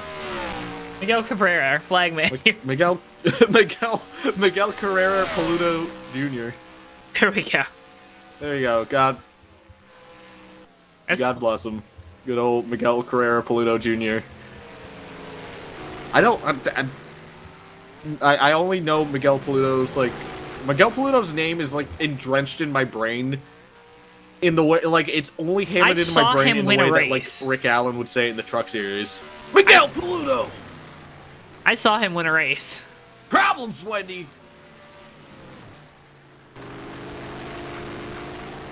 What have we done Should we tonight? start doing our first our best Rick No. Allen impression? No. Guangzhou. Guangzhou leading the race. He's driving steady here, trying to make sure that he can keep the car underneath him. It's hard to do a good Rick Allen impression because, like, the best part is when he gets really animated. Yeah. Because when he yells, that's when it's like, he doesn't have, like, a lot of isms, you know what I mean? He gets a lot of unwarranted hate, in my opinion. Yeah. But it's not like when you listen to, like, I don't know, like... Mike Joy, like, could be really good at doing golf. Like Vince Welch has a few good ones. Just like the wheel is in his hands. Like you don't have like I can't think of a lot of them for Rick Allen. Or the when Jerry Punch did the start finish line is not in the trioval, and they'd already passed the start finish line at the end of the race. The aggressive goes around. Oh yeah, I forgot. Aggressive goes around.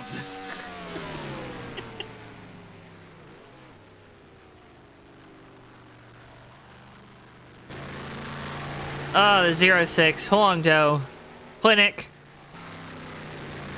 It's got a lap lead over Keith Hughes in second. Third place, Roger Nebelsack, 2 laps down. Fourth place is 3 laps down. Fifth place is 3 laps down.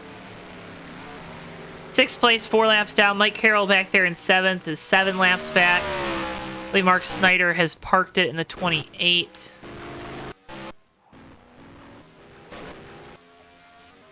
Again, as Ricky said, only 7 cars left here. Maverick Night in America. Maverick Night in America.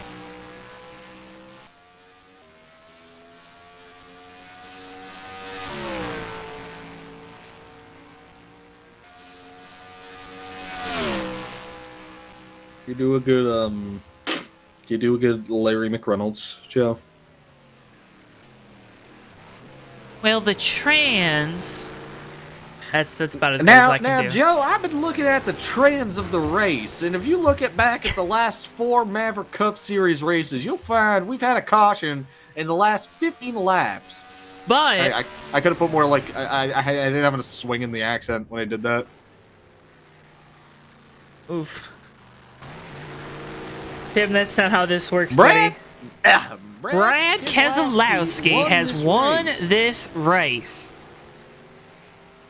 Larry Mack's voice is really good to do. There's like certain people that I just feel like have a really like distinctively good voice for like television. Larry Mack's one of them.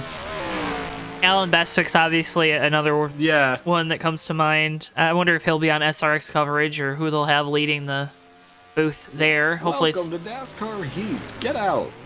I'm very much hoping that ESPN, when they're covering SRX, they don't just put like a random ESPN person in the booth. What, you don't want? God, You don't even know any of I them. watch So sports. I don't remember who's like. Oh my goodness, Huang Zhou's blowing up, Joe. there is no way. Huang Zhou, the 06 car, blowing up from the lead. Oh my goodness. There is What no is way. happening? There is no way. There is. Did he money shift? No, I don't know. What? Yeah.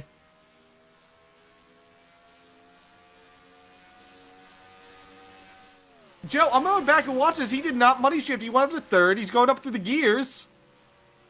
And the thing just blows up on him. You imagine running 57 laps here and leading the majority of them Are you and serious? just to blow up? Hello? All right, well, Huang Zhou is now out of our leader. What a huge... Our leader, Huang Zhou, lap 57 here, is out of the race. But, all right, here's the spit kicker, is that He's still the leader right now. Keith Hughes, he's still the leader. Keith Hughes has to make up a whole lap here before he passes Huang Zhou. And then Keith Hughes is on the lead lap, and he's the only car on the lead lap. What?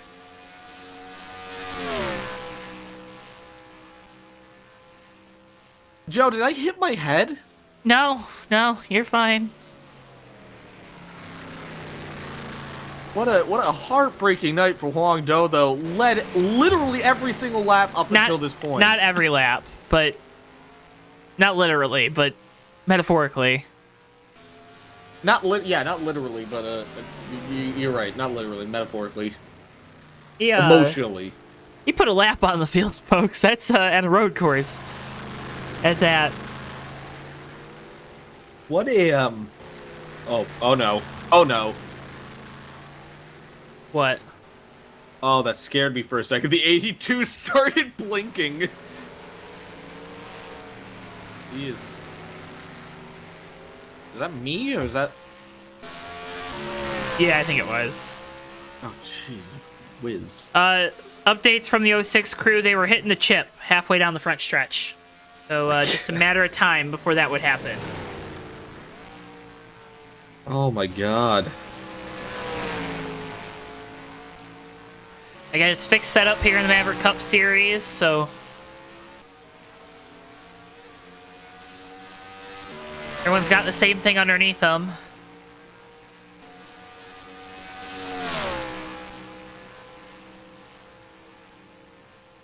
I said it was going to be an endurance race tonight, Ricky. I think that's proven to be true, unfortunately. As Keith Hughes trying to spin that car around down into one.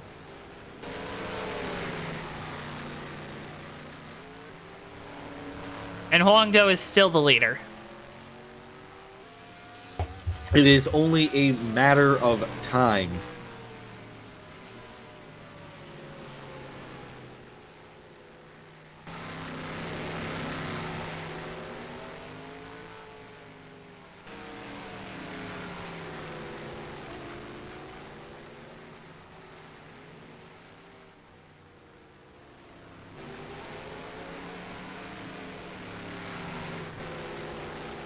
Time is an illusion, says Tim. I agree with you. Huang Zhou is still leading, Joe. I know. I just said that. I know, but I keep thinking that the 82's like... He's about to be the leader this time. I'm flabbergasted. bewildered, Yep. baffled. What's another B word? Besmidgened? It's not even a word. And use bespoke, but I don't think that would be correct.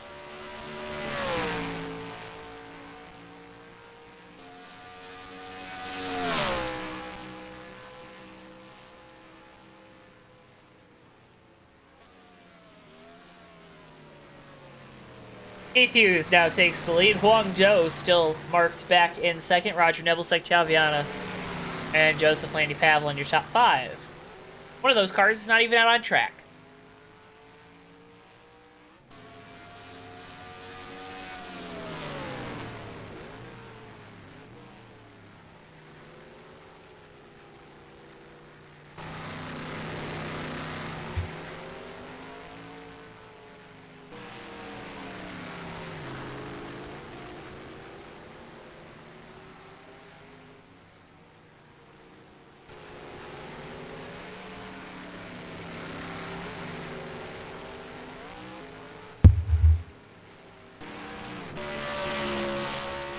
Calviano looks like he has a left front tire down again on that 33 machine.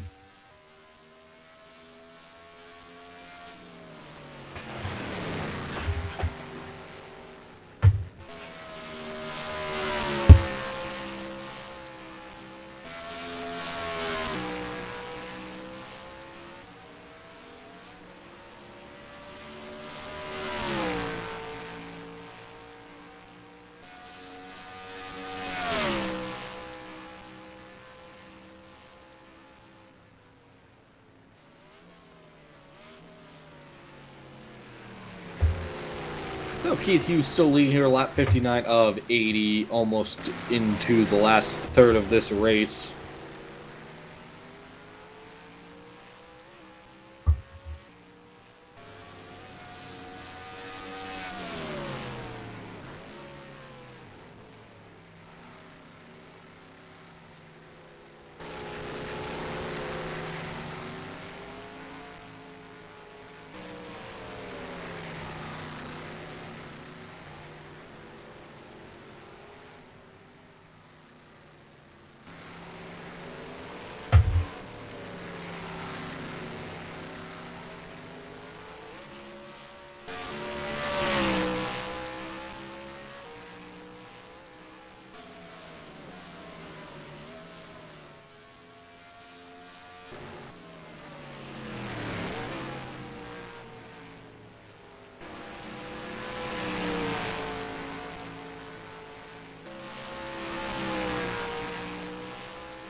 Joe, are you having a fun time tonight?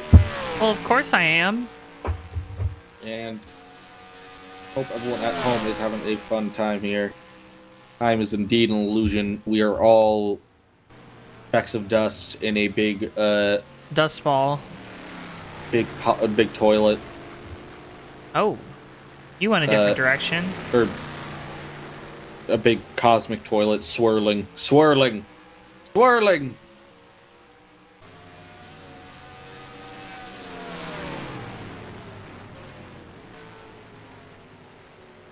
Hey, Joe, I'm gonna give you a brain tickler.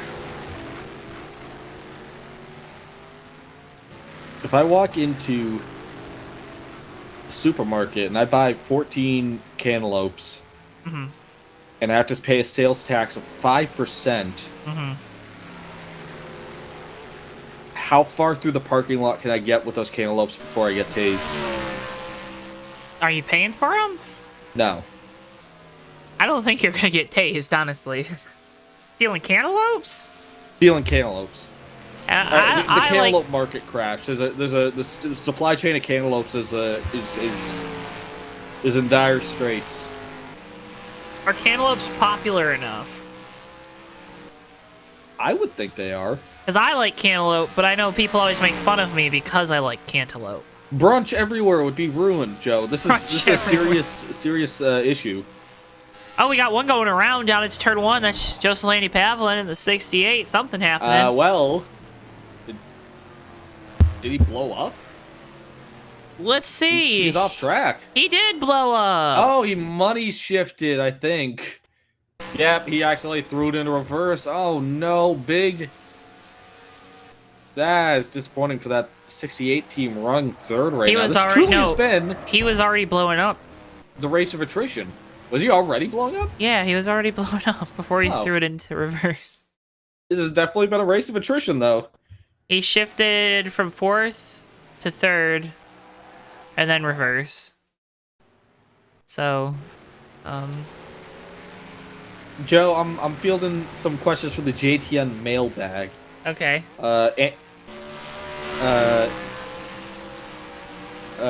Anthony, age 5, from Phoenix, Arizona, wants to know: are 20 hands of cantaloupes worth 20 in the bush? No, because the 20 in the bush still need to be picked. Hey, Joe, where do cantaloupes come from?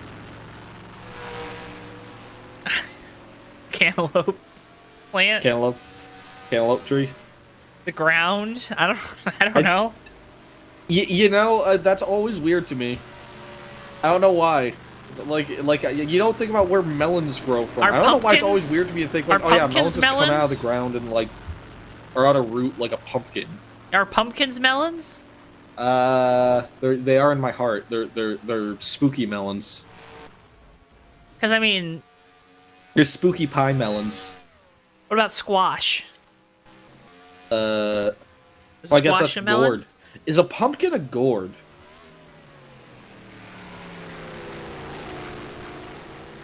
That's a good question. Hagerstown says I emoji. Which eyes? The one's looking to the left.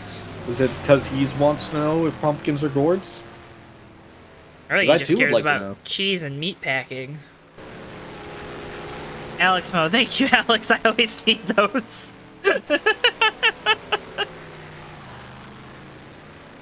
Meat packing, Joe. What are you talking about? The Packers, the Green Bay Packers, they're named after because there's meat packers. That's what they're named after. All right. So, you're I an like the idiot. party. Oh, okay. You got one at Talladega this weekend, Ricky. Oh, it's gonna get Nadega's gonna be fun. No, it won't. All the drivers say it's gonna suck.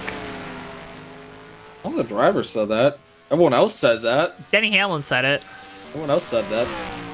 He didn't say Dega was gonna suck. He just said the car sucks. But did he say Dega was gonna suck? I can't. He said keep they're track just of gonna who be says side what by anymore. side. He's just like, they're gonna be side by side all day, and it's not gonna be any fun. You're not gonna be able to pass. That wasn't Denny, was it? Yeah, it was. Was it? Yep. Oh. He's no fun. Is that why I keep getting this? Okay. Wow. Okay. It's funny. It's almost like when you just go on a podcast and spout off random shit. People just say. And you that swore your again. opinion- your opinion's worth its weight in gold, and I also swore again. Whoopsies. Anthony, I'm wearing sweatpants and a t-shirt. Ricky, what you wearing at home? I am wearing pants and a sweatshirt. Okay.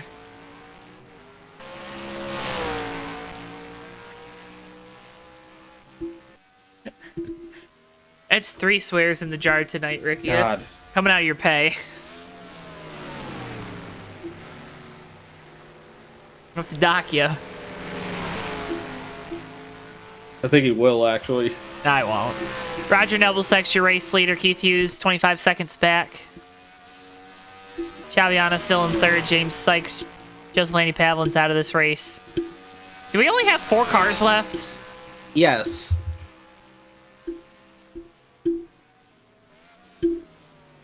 Do you think all 4 of them make it to the end? I'm not sure. Are there only 4? 1, 2... I think there's 5. There's 5. 1, 2, 3, 4. 3, 4, 5. There's 5. 5. Okay. Keith Hughes is clutching it. He's going to try to make it to the end. Anthony, I'm paying him enough.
Matt, that is an amazing story, especially because Tate and Keith, we know there's a big rivalry there. So I bet you Tate was throwing a gesture out the window as he drove by Keith to win the race.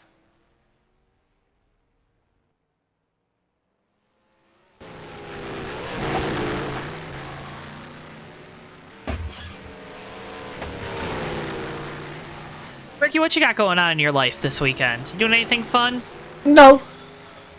Okay. Sleeping. All right. You sure? Yeah, just sleeping. Okay.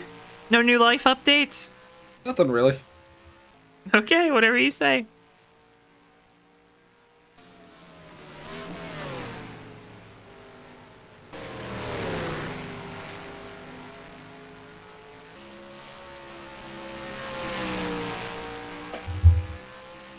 You have anything fun going on, Joe? I'm broadcasting all day on Saturday. Joe so Barito? I'm broadcasting all day Saturday. Gonna watch Talladega Sunday. Broadcast Sunday night. You said it was gonna suck. You just said it was gonna suck. What? You just said it was gonna suck. What? My Oh, weekend? David. Did I say my weekend's gonna suck? No, you said Talladega was gonna suck. Why are you watching Talladega? You said it was gonna suck. I didn't say that. Denny Hamlin said that. You said it too. Okay.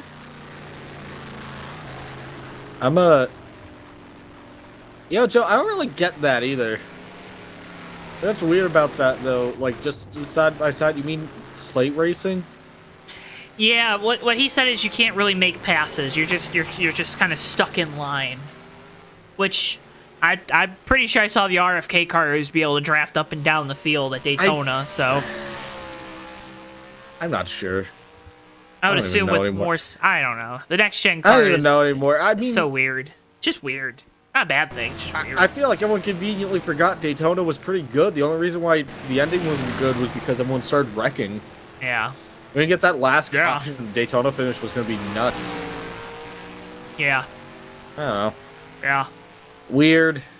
But I guess if we just keep saying things suck all the time, that's definitely a Definitely great way the to build case. morale.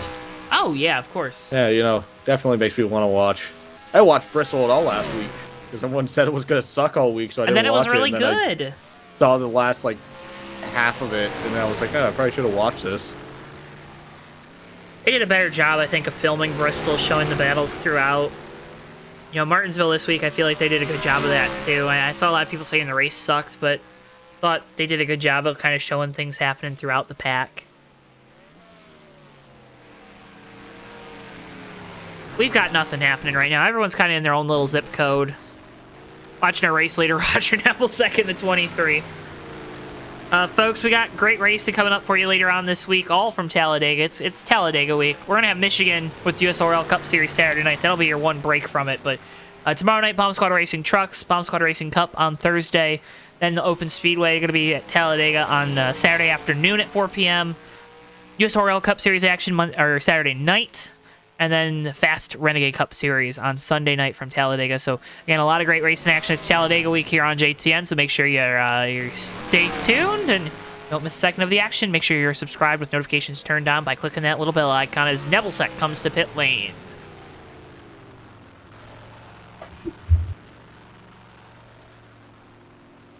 Joe, Keith was actually clutching here. Do you think that maybe he's trying to make it? He's trying to make it on one... Yeah, I guess he would be trying to make it. Because this should get Roger to the end.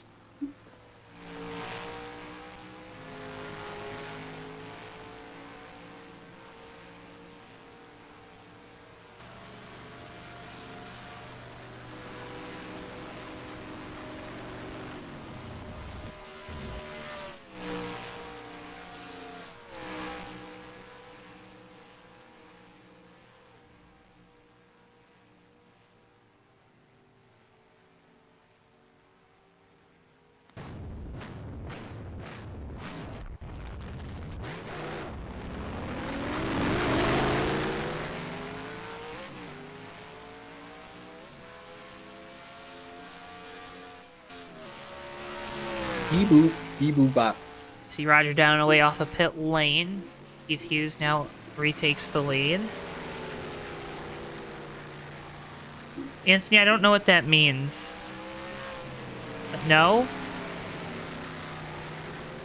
Family Guy's a government PSYOP program. I'm gonna say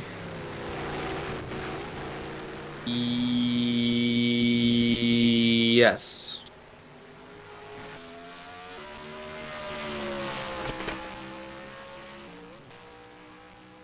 I'm not gonna yes, because that would probably be that would be funny. That'd be kind of funny.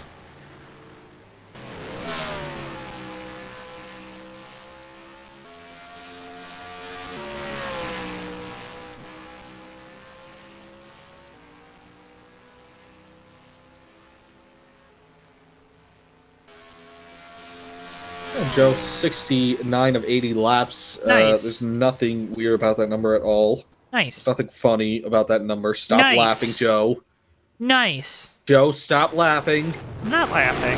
Joe. You make me steamed. You make me mad.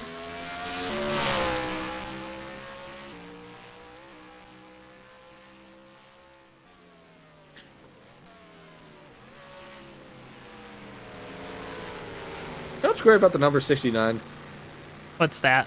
Divisible by 3. I like numbers that are divisible by 3. Yeah?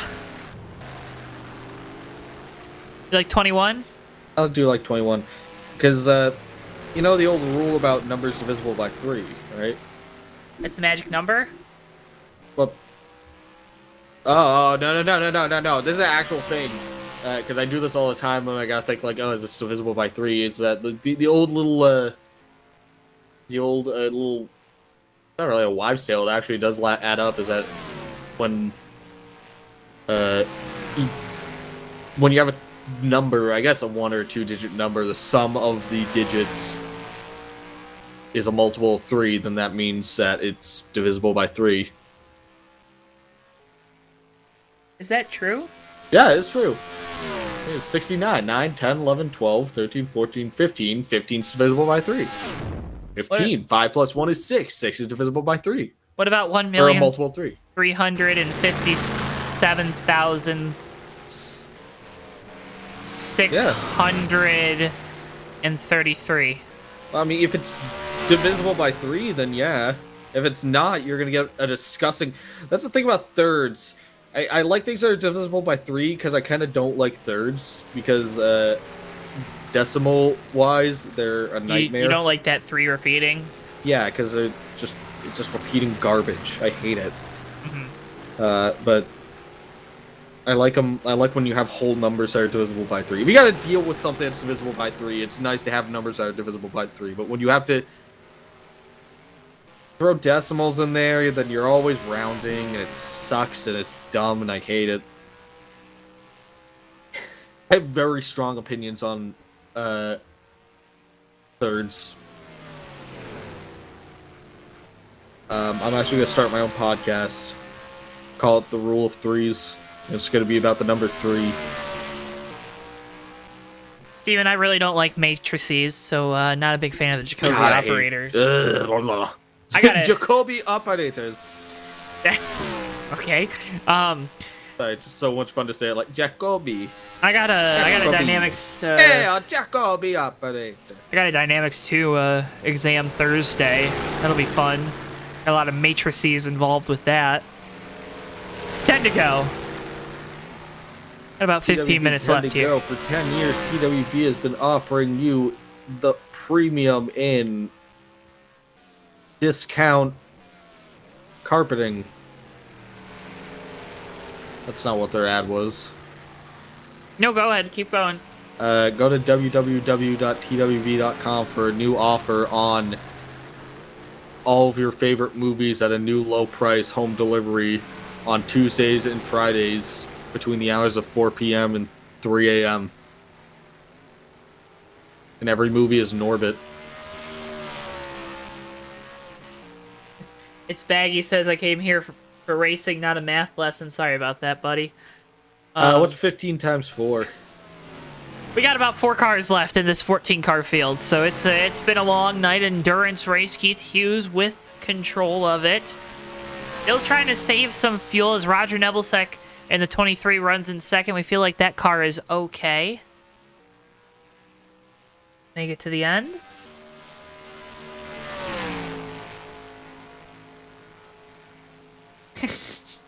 No way.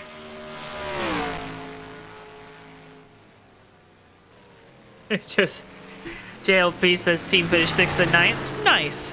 Nice. Oh, it's Walter White. Say his name. I can't say more swears. There's too many swears. I've been swearing too much tonight. You have. I hope Jesse shows up. Jesse. I still have to watch that show. I do need to as well. You've never watched it? Well, that and Better Call Saul. There's a lot of things I have not watched, Joe. I am not good at getting up to speed with watching things people tell me to watch. Fair enough.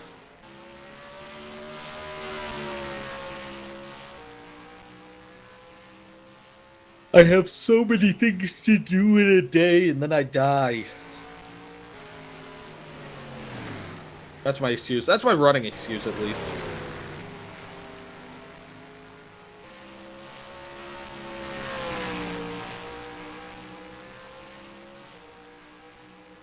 Anthony, we're not going to let him do that. Did you know that former President William Howard Taft used to eat half a pound of bacon every single day? Really?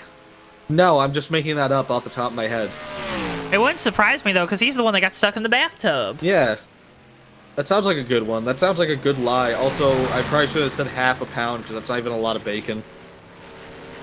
I mean, it sounds like a lot, though, right? Yeah, but like a package of bacon is like A pound.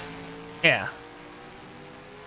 Ricky, do you just sit there and eat half a pound of bacon at breakfast every day? I made a lot of bacon a few weeks ago because I got an air fryer and I figured out how to make air fryer bacon, and I kind of went on like a bender where I was like, I got to make a ton of bacon for people.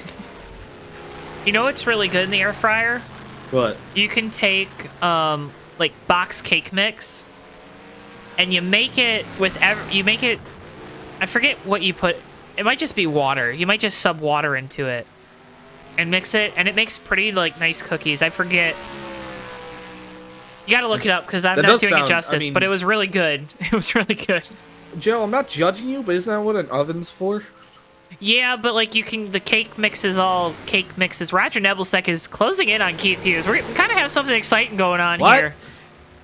Roger Nebelsick is closing on Keith Hughes for the lead because Keith is hard fuel saving right now.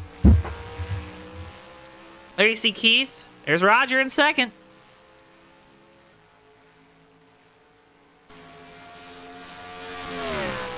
He was 10 seconds back last time, 6 seconds. We'll see what it updates. Oh, Keith doesn't have fourth gear. What? So Roger's just going to catch him. When did that happen? I don't know. That's it. Thanks, Keith. Okay, well, Never that's mind. a big miss for both of us. But we don't know. We don't know. We probably should have picked up on that. Let's be real. We don't know what's going on. Anthony chat saying, "Hey Ricky, say Rut." No, no, no, Anthony, no. I don't even know how. What is that even supposed to say? Rut No. get fuckers. Like I know what the back end, but what is the rut it? Rut get? Just don't, Ricky. Ricky, please don't get us in trouble. I'm not gonna say the whole thing. I just don't know what he means. Ask him privately. Well, another development in this race, Keith Hughes. No fourth gear. Does he? No fourth gear. I got confused for a second. I was looking at him in the broadcast and it was saying he was in fourth, but I think it's just NR doing It's NR just things. Yeah. But Keith Hughes now does not have fourth gear. Roger Nebelsick is tracking him down fast in this 23 car. 6 to go. Tommy's got it. Ricky Craven in the touchdown sandwich miracle. God bless. Here comes Roger Nebelsick to the outside of the A2 of Keith Hughes, and that is the first pass for the lead in like 40 laps.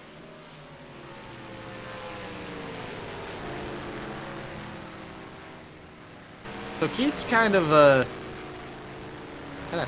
kind of in a tough spot here, Joe. So He's- now Roger Nebelsack Keith is has most. a point, but Keith will most likely finish second here. He's got a 2-lap gap on third place Chaviana.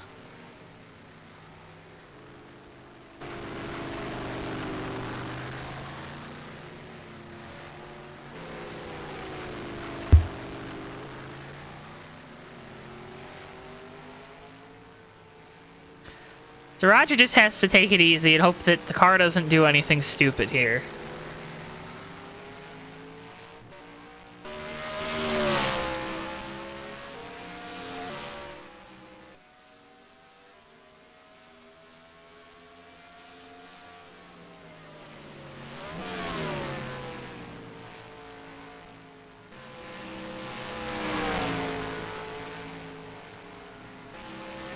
Cody a little bit late to the paying respect party in chat.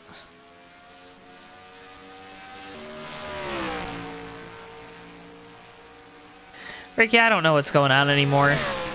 I don't know either, Joe, but we're having a fun time here on JTN. A Honda blew in fourth gear. VTEC must have kicked in too hard.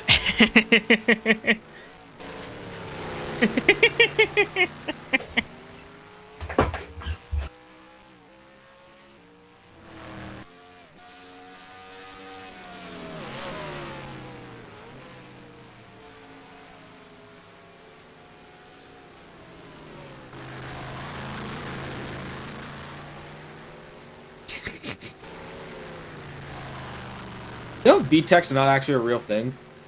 Oh, really? Yeah, just a marketing gimmick. Like 57 flavors of Heinz.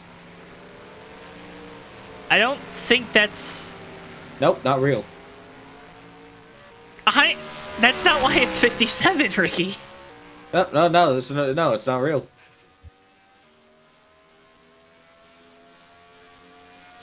It's like that old video from the 80s where that guy like makes a machine and like he just uses a bunch of engineering words and it's like none of it actually is real or makes any sense. VTEC is Honda didn't make anything. It's not real. It's just it's an illusion of choice. What is VTEC? Magic. Okay. Ricky, what are your opinions on a CVT versus a traditional transmission? Well, Joe, as an informed car buyer, I would say that that is the difference between asking me if I would like to get punched in the stomach or kicked in the groin 15 times. Which one's which? The CVT's not the good one, I will tell you that. Yeah. Yeah, I get maintenance more. Yeah. Is the issue, and a lot of people don't think about that. And, man, those Nissan ones are made of okay, literal... We're not talking about Nissan. Literal, but they are made of glass. We're not just talking about Nissan. Yeah, no, we're not just talking about Nissan, but, like, other ones aren't as... The Nissan ones are bad. trouble-prone. But, like, most cars have them now. Most cars have CVTs and it's not that bad. Nissans are, like, atrocious. Yeah. They are only good in snowmobiles. Yep. You know what's funny? This is actually a real thing. I'm not making this up. Free to go. I need to preface that because this isn't... I just say it with the VTEC, but this is literally an actual thing. So CVTs...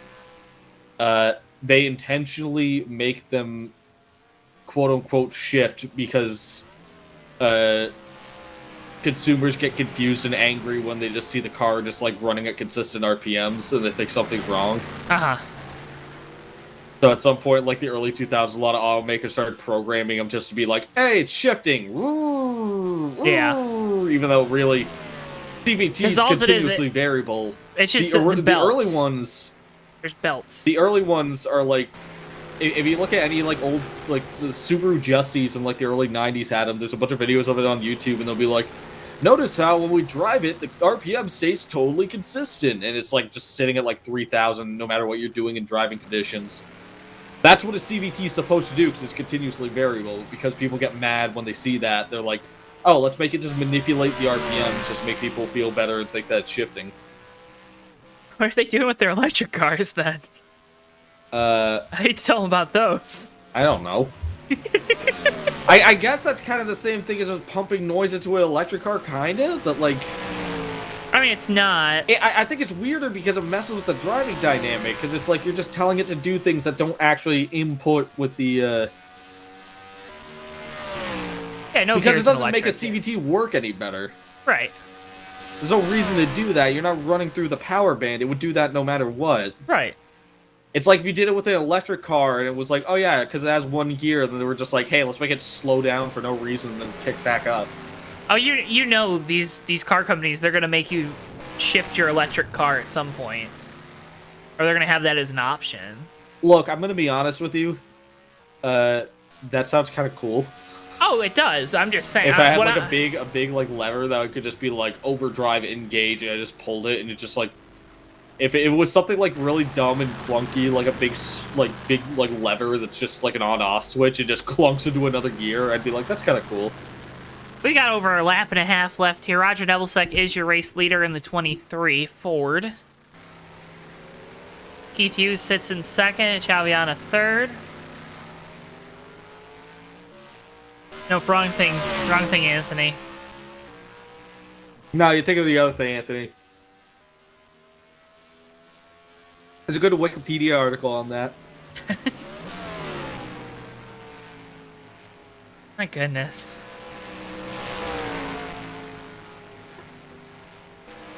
Would kindly like you to please refrain from talking about that in chat, please. 1 lap to go here from Mexico City. Roger Nebelsick trying to win the endurance race here. This is, I guess this really would be like, I don't know, 24 hours Le Mans, or 12 hours Sebring. Yeah. Like an endurance race for Maverick. the 80 laps of Mexico.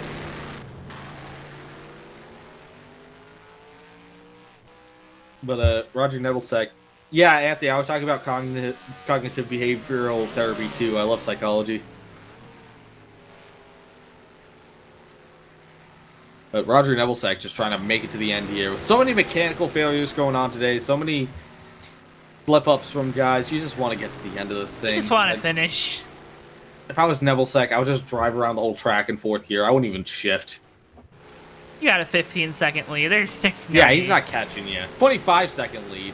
There's 1 lap to go. Sponsored by Credit One Bank. I wish. That'd be cool. I'd like money. Right? Remember, folks, as always, if you want to sponsor us here on JTN, you can reach out to us, JoeTowNetwork@gmail.com. Off of the final corner to a sold-out crowd down the front straightaway. It's going to be Roger Nebelsick taking home the win in the Mexico 200 here from Mexico City.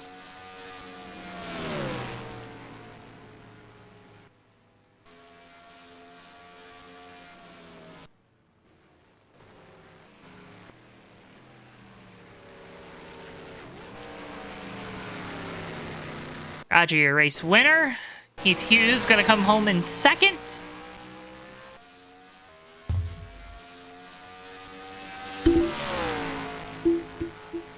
Got a long time for some of these cars to come across the line.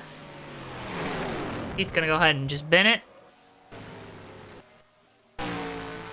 James Sykes is next. There he goes. All right. Viana in the 33. Oh, Keith Hughes up and over.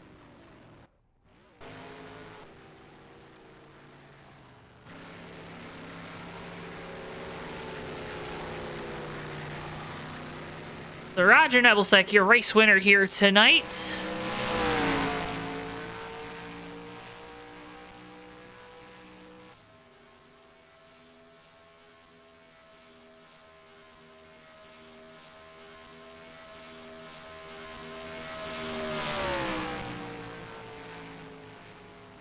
He'll bring it around and get to burn it down for the fans here on the front straightaway.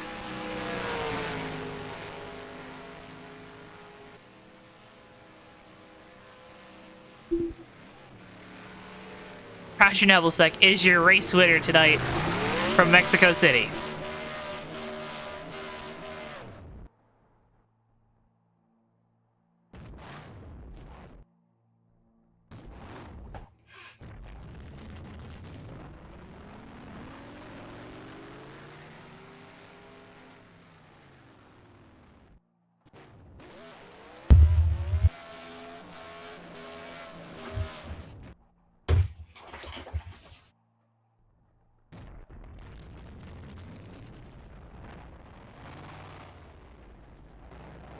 Like, Roger's gonna go try to find victory lane, maybe not. Doesn't look like it. Move on to our post-race coverage. Get results on your screens in mere moments. Wait for our drivers to make their way into our media center. While we wait for that, let's get a word from our friends at AutoSim2. Have you ever wanted to manage your own racing team? Or what if you could go back in time to see if a particular season could have finished differently? Well, folks, have no fear because AutoSim2 is here. With fully customizable roster files, you can create your own world or try to recreate the past. Heck, you could even try to predict the future through AutoSim2's Sim Mode. Don't like the passive approach? Well, then get more hands-on in Owner Mode, where you decide who drives your cars and what companies will sponsor them. Down on your luck? Well, then scout some new talent that will get you to the top. Already super successful? Try moving up the ladder or expanding to truly solidify your racing empire.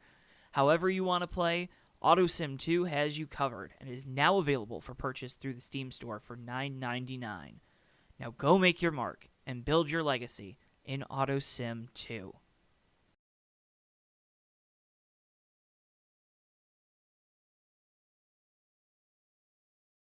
And back here on JTN again, AutoSim2 now available on Steam for $9.99.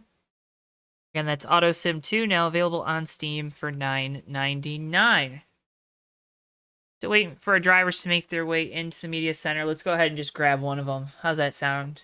Want to grab Roger? Let's grab Roger. Yeah, let's grab him. Bring him in, Roger Nebelsick, driver the number 23, your race winner here tonight. Roger, you got a copy. Oh. I guess Roger wasn't ready. Guess he wasn't ready, Ricky.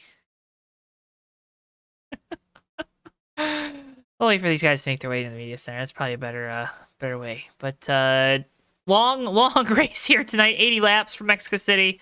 An endurance race for sure. What was the biggest takeaway for you? Just attrition. We thought Huangdo had it in the bag and the car blew up. Then we thought Keith Hughes had it and the car blew up. Or lost a gear. Results now on your screens at home. All right, let's see if we can't dial him up again. Bring him into the booth. He's the driver number 23, Roger Nebelsick. Roger, you got a copy? I do now. Okay, all right. You had me worried there. I thought I said something during the broadcast. Maybe you didn't. I don't know. I don't think I said nothing, but Nope. 200 miles. I had to go to the little boy's room. Okay, all right, makes sense. Well, race win here tonight. A long race at that 80 laps. You complete all the laps. You get the race win. How's it feel? I'm a disbelief. Yeah. Because we had the one guy, I don't remember his name, I'm sorry. He ran away with it. I made mistakes, and I was like, I'm going to be lucky if I get third. And here I am talking to you. Well, first 2 weeks of the year, it's a pair of top 3 finishes. Now, last week I know a lot of issues at Vegas.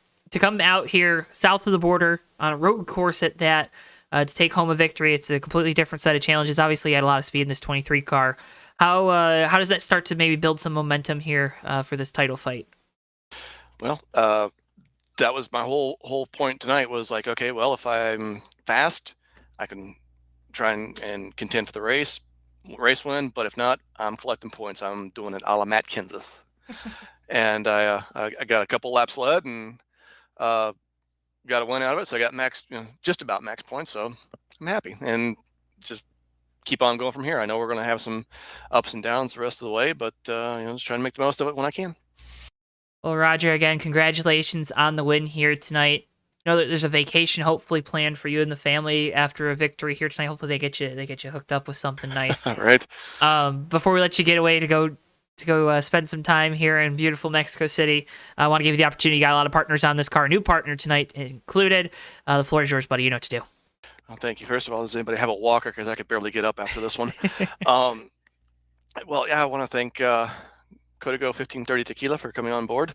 When I started thinking about the Mexico race, and I was like, we need to have some Mexican sponsors on here. Let's see what we can do. And I started looking around and checking out the NASCAR Mexico Series and trying to get ideas, and it just hit me. I was like, I'll talk to these guys. And they were more than happy, and I told them I was a big fan of their tequila anyway. So, yeah, it was good to have them on board. Maybe they'll be back for another one.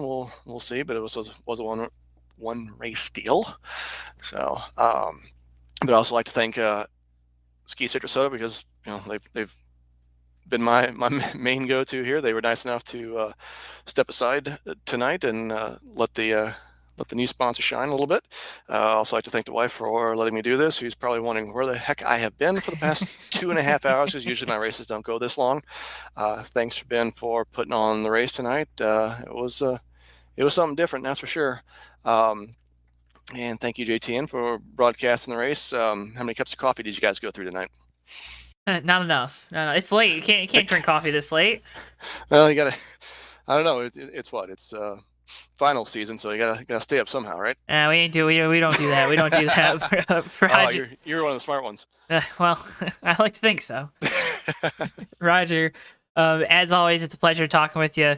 Hope we get more opportunities throughout the season. Congratulations on the first win of hopefully many here this year. And again, thank you so much for taking the time to talk with us. No problem, no problem, Joe. Thank you, guys. Roger Nevillesuck, driver number 23, your winner here tonight. Let's go ahead and bring in our second place finisher, driver of the number 82, Keith Hughes. Keith, you got a copy? Yep, I do. Disappointment level after having the lead there. I think you had about a 15-second lead. It looked like you were clutching, but maybe it was just didn't have fourth gear the whole time, or kind of take us through what happened there, because it's hard for us to tell up here in the booth. All right, so I planned my second to last pit stop based on like fuel mileage. So I knew I could do about 18, 19 laps. So I came out and I was going to be one lap short because the 06 blew up, because I was on a lap down. I was basing it off the actual laps left. Mm-hmm. Once he blew up, I had to go an extra lap. So now I was one lap short. So when I pit, I had the clutch to save. And then with about 10 laps to go on the front stretch, I popped fourth gear, and it was over from there. Now, we talked about it in our show open. This was an endurance race, and obviously talking about losing a gear there, that's, I think, enough of an indicator of that. But behind the wheel, how challenging was this race tonight? Oh yeah, I'm pooped. That was a long race, and road courses aren't my favorite. You can tell. I mean, I was pushing hard in the lead and spun early, but that didn't mean much, because I was just seeing how far I could stretch the lead. I knew that Doe would have the stronger car. I was just seeing how long I could keep it. And I ended up burning my back tires doing that.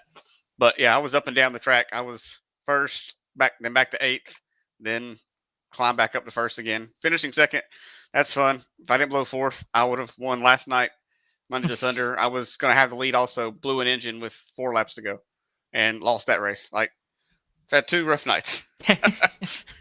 2 mechanical failures have cost me 2 wins in a row. Well, hey, the bright side is plenty of speed for you, Keith. I'm assuming the same thing last night, but you and this 82 team, a bunch of strong runs here to start the year. Congratulations on the one here tonight. Before we let you go, though, I want to give you the opportunity. You got a lot of fans in chat, as always.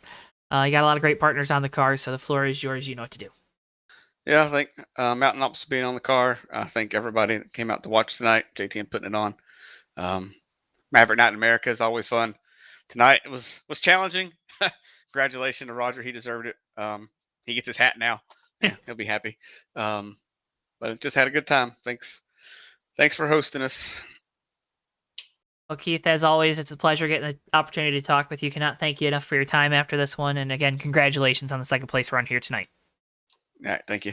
Keith Hughes, driving the number 82, your second place finisher here. Let's go ahead and bring in our third place finisher, driving the number 33, Chaviana. You got a copy there, buddy? Hi guys, thank you. Third place. I'm so happy with this. Third place finish tonight. It was a crazy race, a long race. How you feeling after climbing out of the car? First of all, sorry for my poor English. I'm All not good. that good with this, but I will try. Okay. Yep. So at the beginning of the race, I made a mistake and went back, but I managed to stay on the track and hold on third place. I'm very happy with this. It's my first podium here on Maverick, by the way. Well, heck yeah, I'd love to see it. How you said it, it's exciting. Is that, obviously these are the runs you want, right? To continue to try to get better and better throughout the rest of the season? Yeah. In every single race, I try to stay on the track with everything that's happening in the track. I try to stay and get good results. So today was my day. Well, Chow, a fantastic finish here. I'm saying that right? Or am I? You can correct me if I'm wrong. I want to make sure we're saying your name right. It's like Kyle Busch, Kyle Viana. Kyle Viana. I am so sorry, buddy. We'll get that No fixed for problem, you. no problem. Okay. Congratulations on the third place run. Before we let you go, is there anyone out there you want to shout out or give thanks to? I have to say thank you for everyone here. It's so fun to race here in Maverick Cup, and I'm so happy with this first podium here. Yeah, it's great. Thank you, guys. Kyle, again, congratulations on the podium. Thank you so much for your time, and good luck throughout the rest of the year. Thank you so much. Bye. Kyle Viana, driver number 33, third place finisher here tonight. Well, Ricky, that's going to wrap up our coverage here from Mexico City. Fun little race, long race. But at the end of the day, it was Roger Nebelsack taking home a victory. Yeah, Roger Nebelsack survived the gauntlet, and definitely, I think, I agree with them. I think everyone's gonna have to take a lap here and let their legs stretch, because that definitely survived a little bit of an endurance race there. Well, folks, again, as always, make sure if you haven't already, drop a like on the video and subscribe. We got more great racing action coming up for you later on throughout the rest of the week. We'll also be back next week with Maverick Cup Series, Tuesday night, 8:30 p.m. Eastern Time. It'll be Maverick Night in America once again. Again, with all that being said, follow us on our social media at JoeTowNetwork, Twitter, Facebook, TikTok, and Instagram. For all of us here at JTN, for Bristol, our producer, for my colleague Ricky Collette, I've been Joe Twansky. Thank you so much for tuning in, and we'll see you guys next time live right here on JTN. So long for now, folks. Yeah, and they're going to be 3 wide coming to the checkered. Never mind, they're going to be... Oh! Turn 4 into the trial. Whitehill is through the grass. It's going to be Noah Joyce winning his first career race in the Red Bull Cup Series. Off the ride and a wreckage behind him. We have cars flying everywhere. Cars upside down, it doesn't matter. Noah Joyce has done it. He's won at Daytona in the 3 car. Behind, they're going to be side by side again. Contact there between Sinner and Bordeaux for third. Contact! Oakley into the wall. There's going to be Jack Healy coming to the line. Jack Healy with the ride to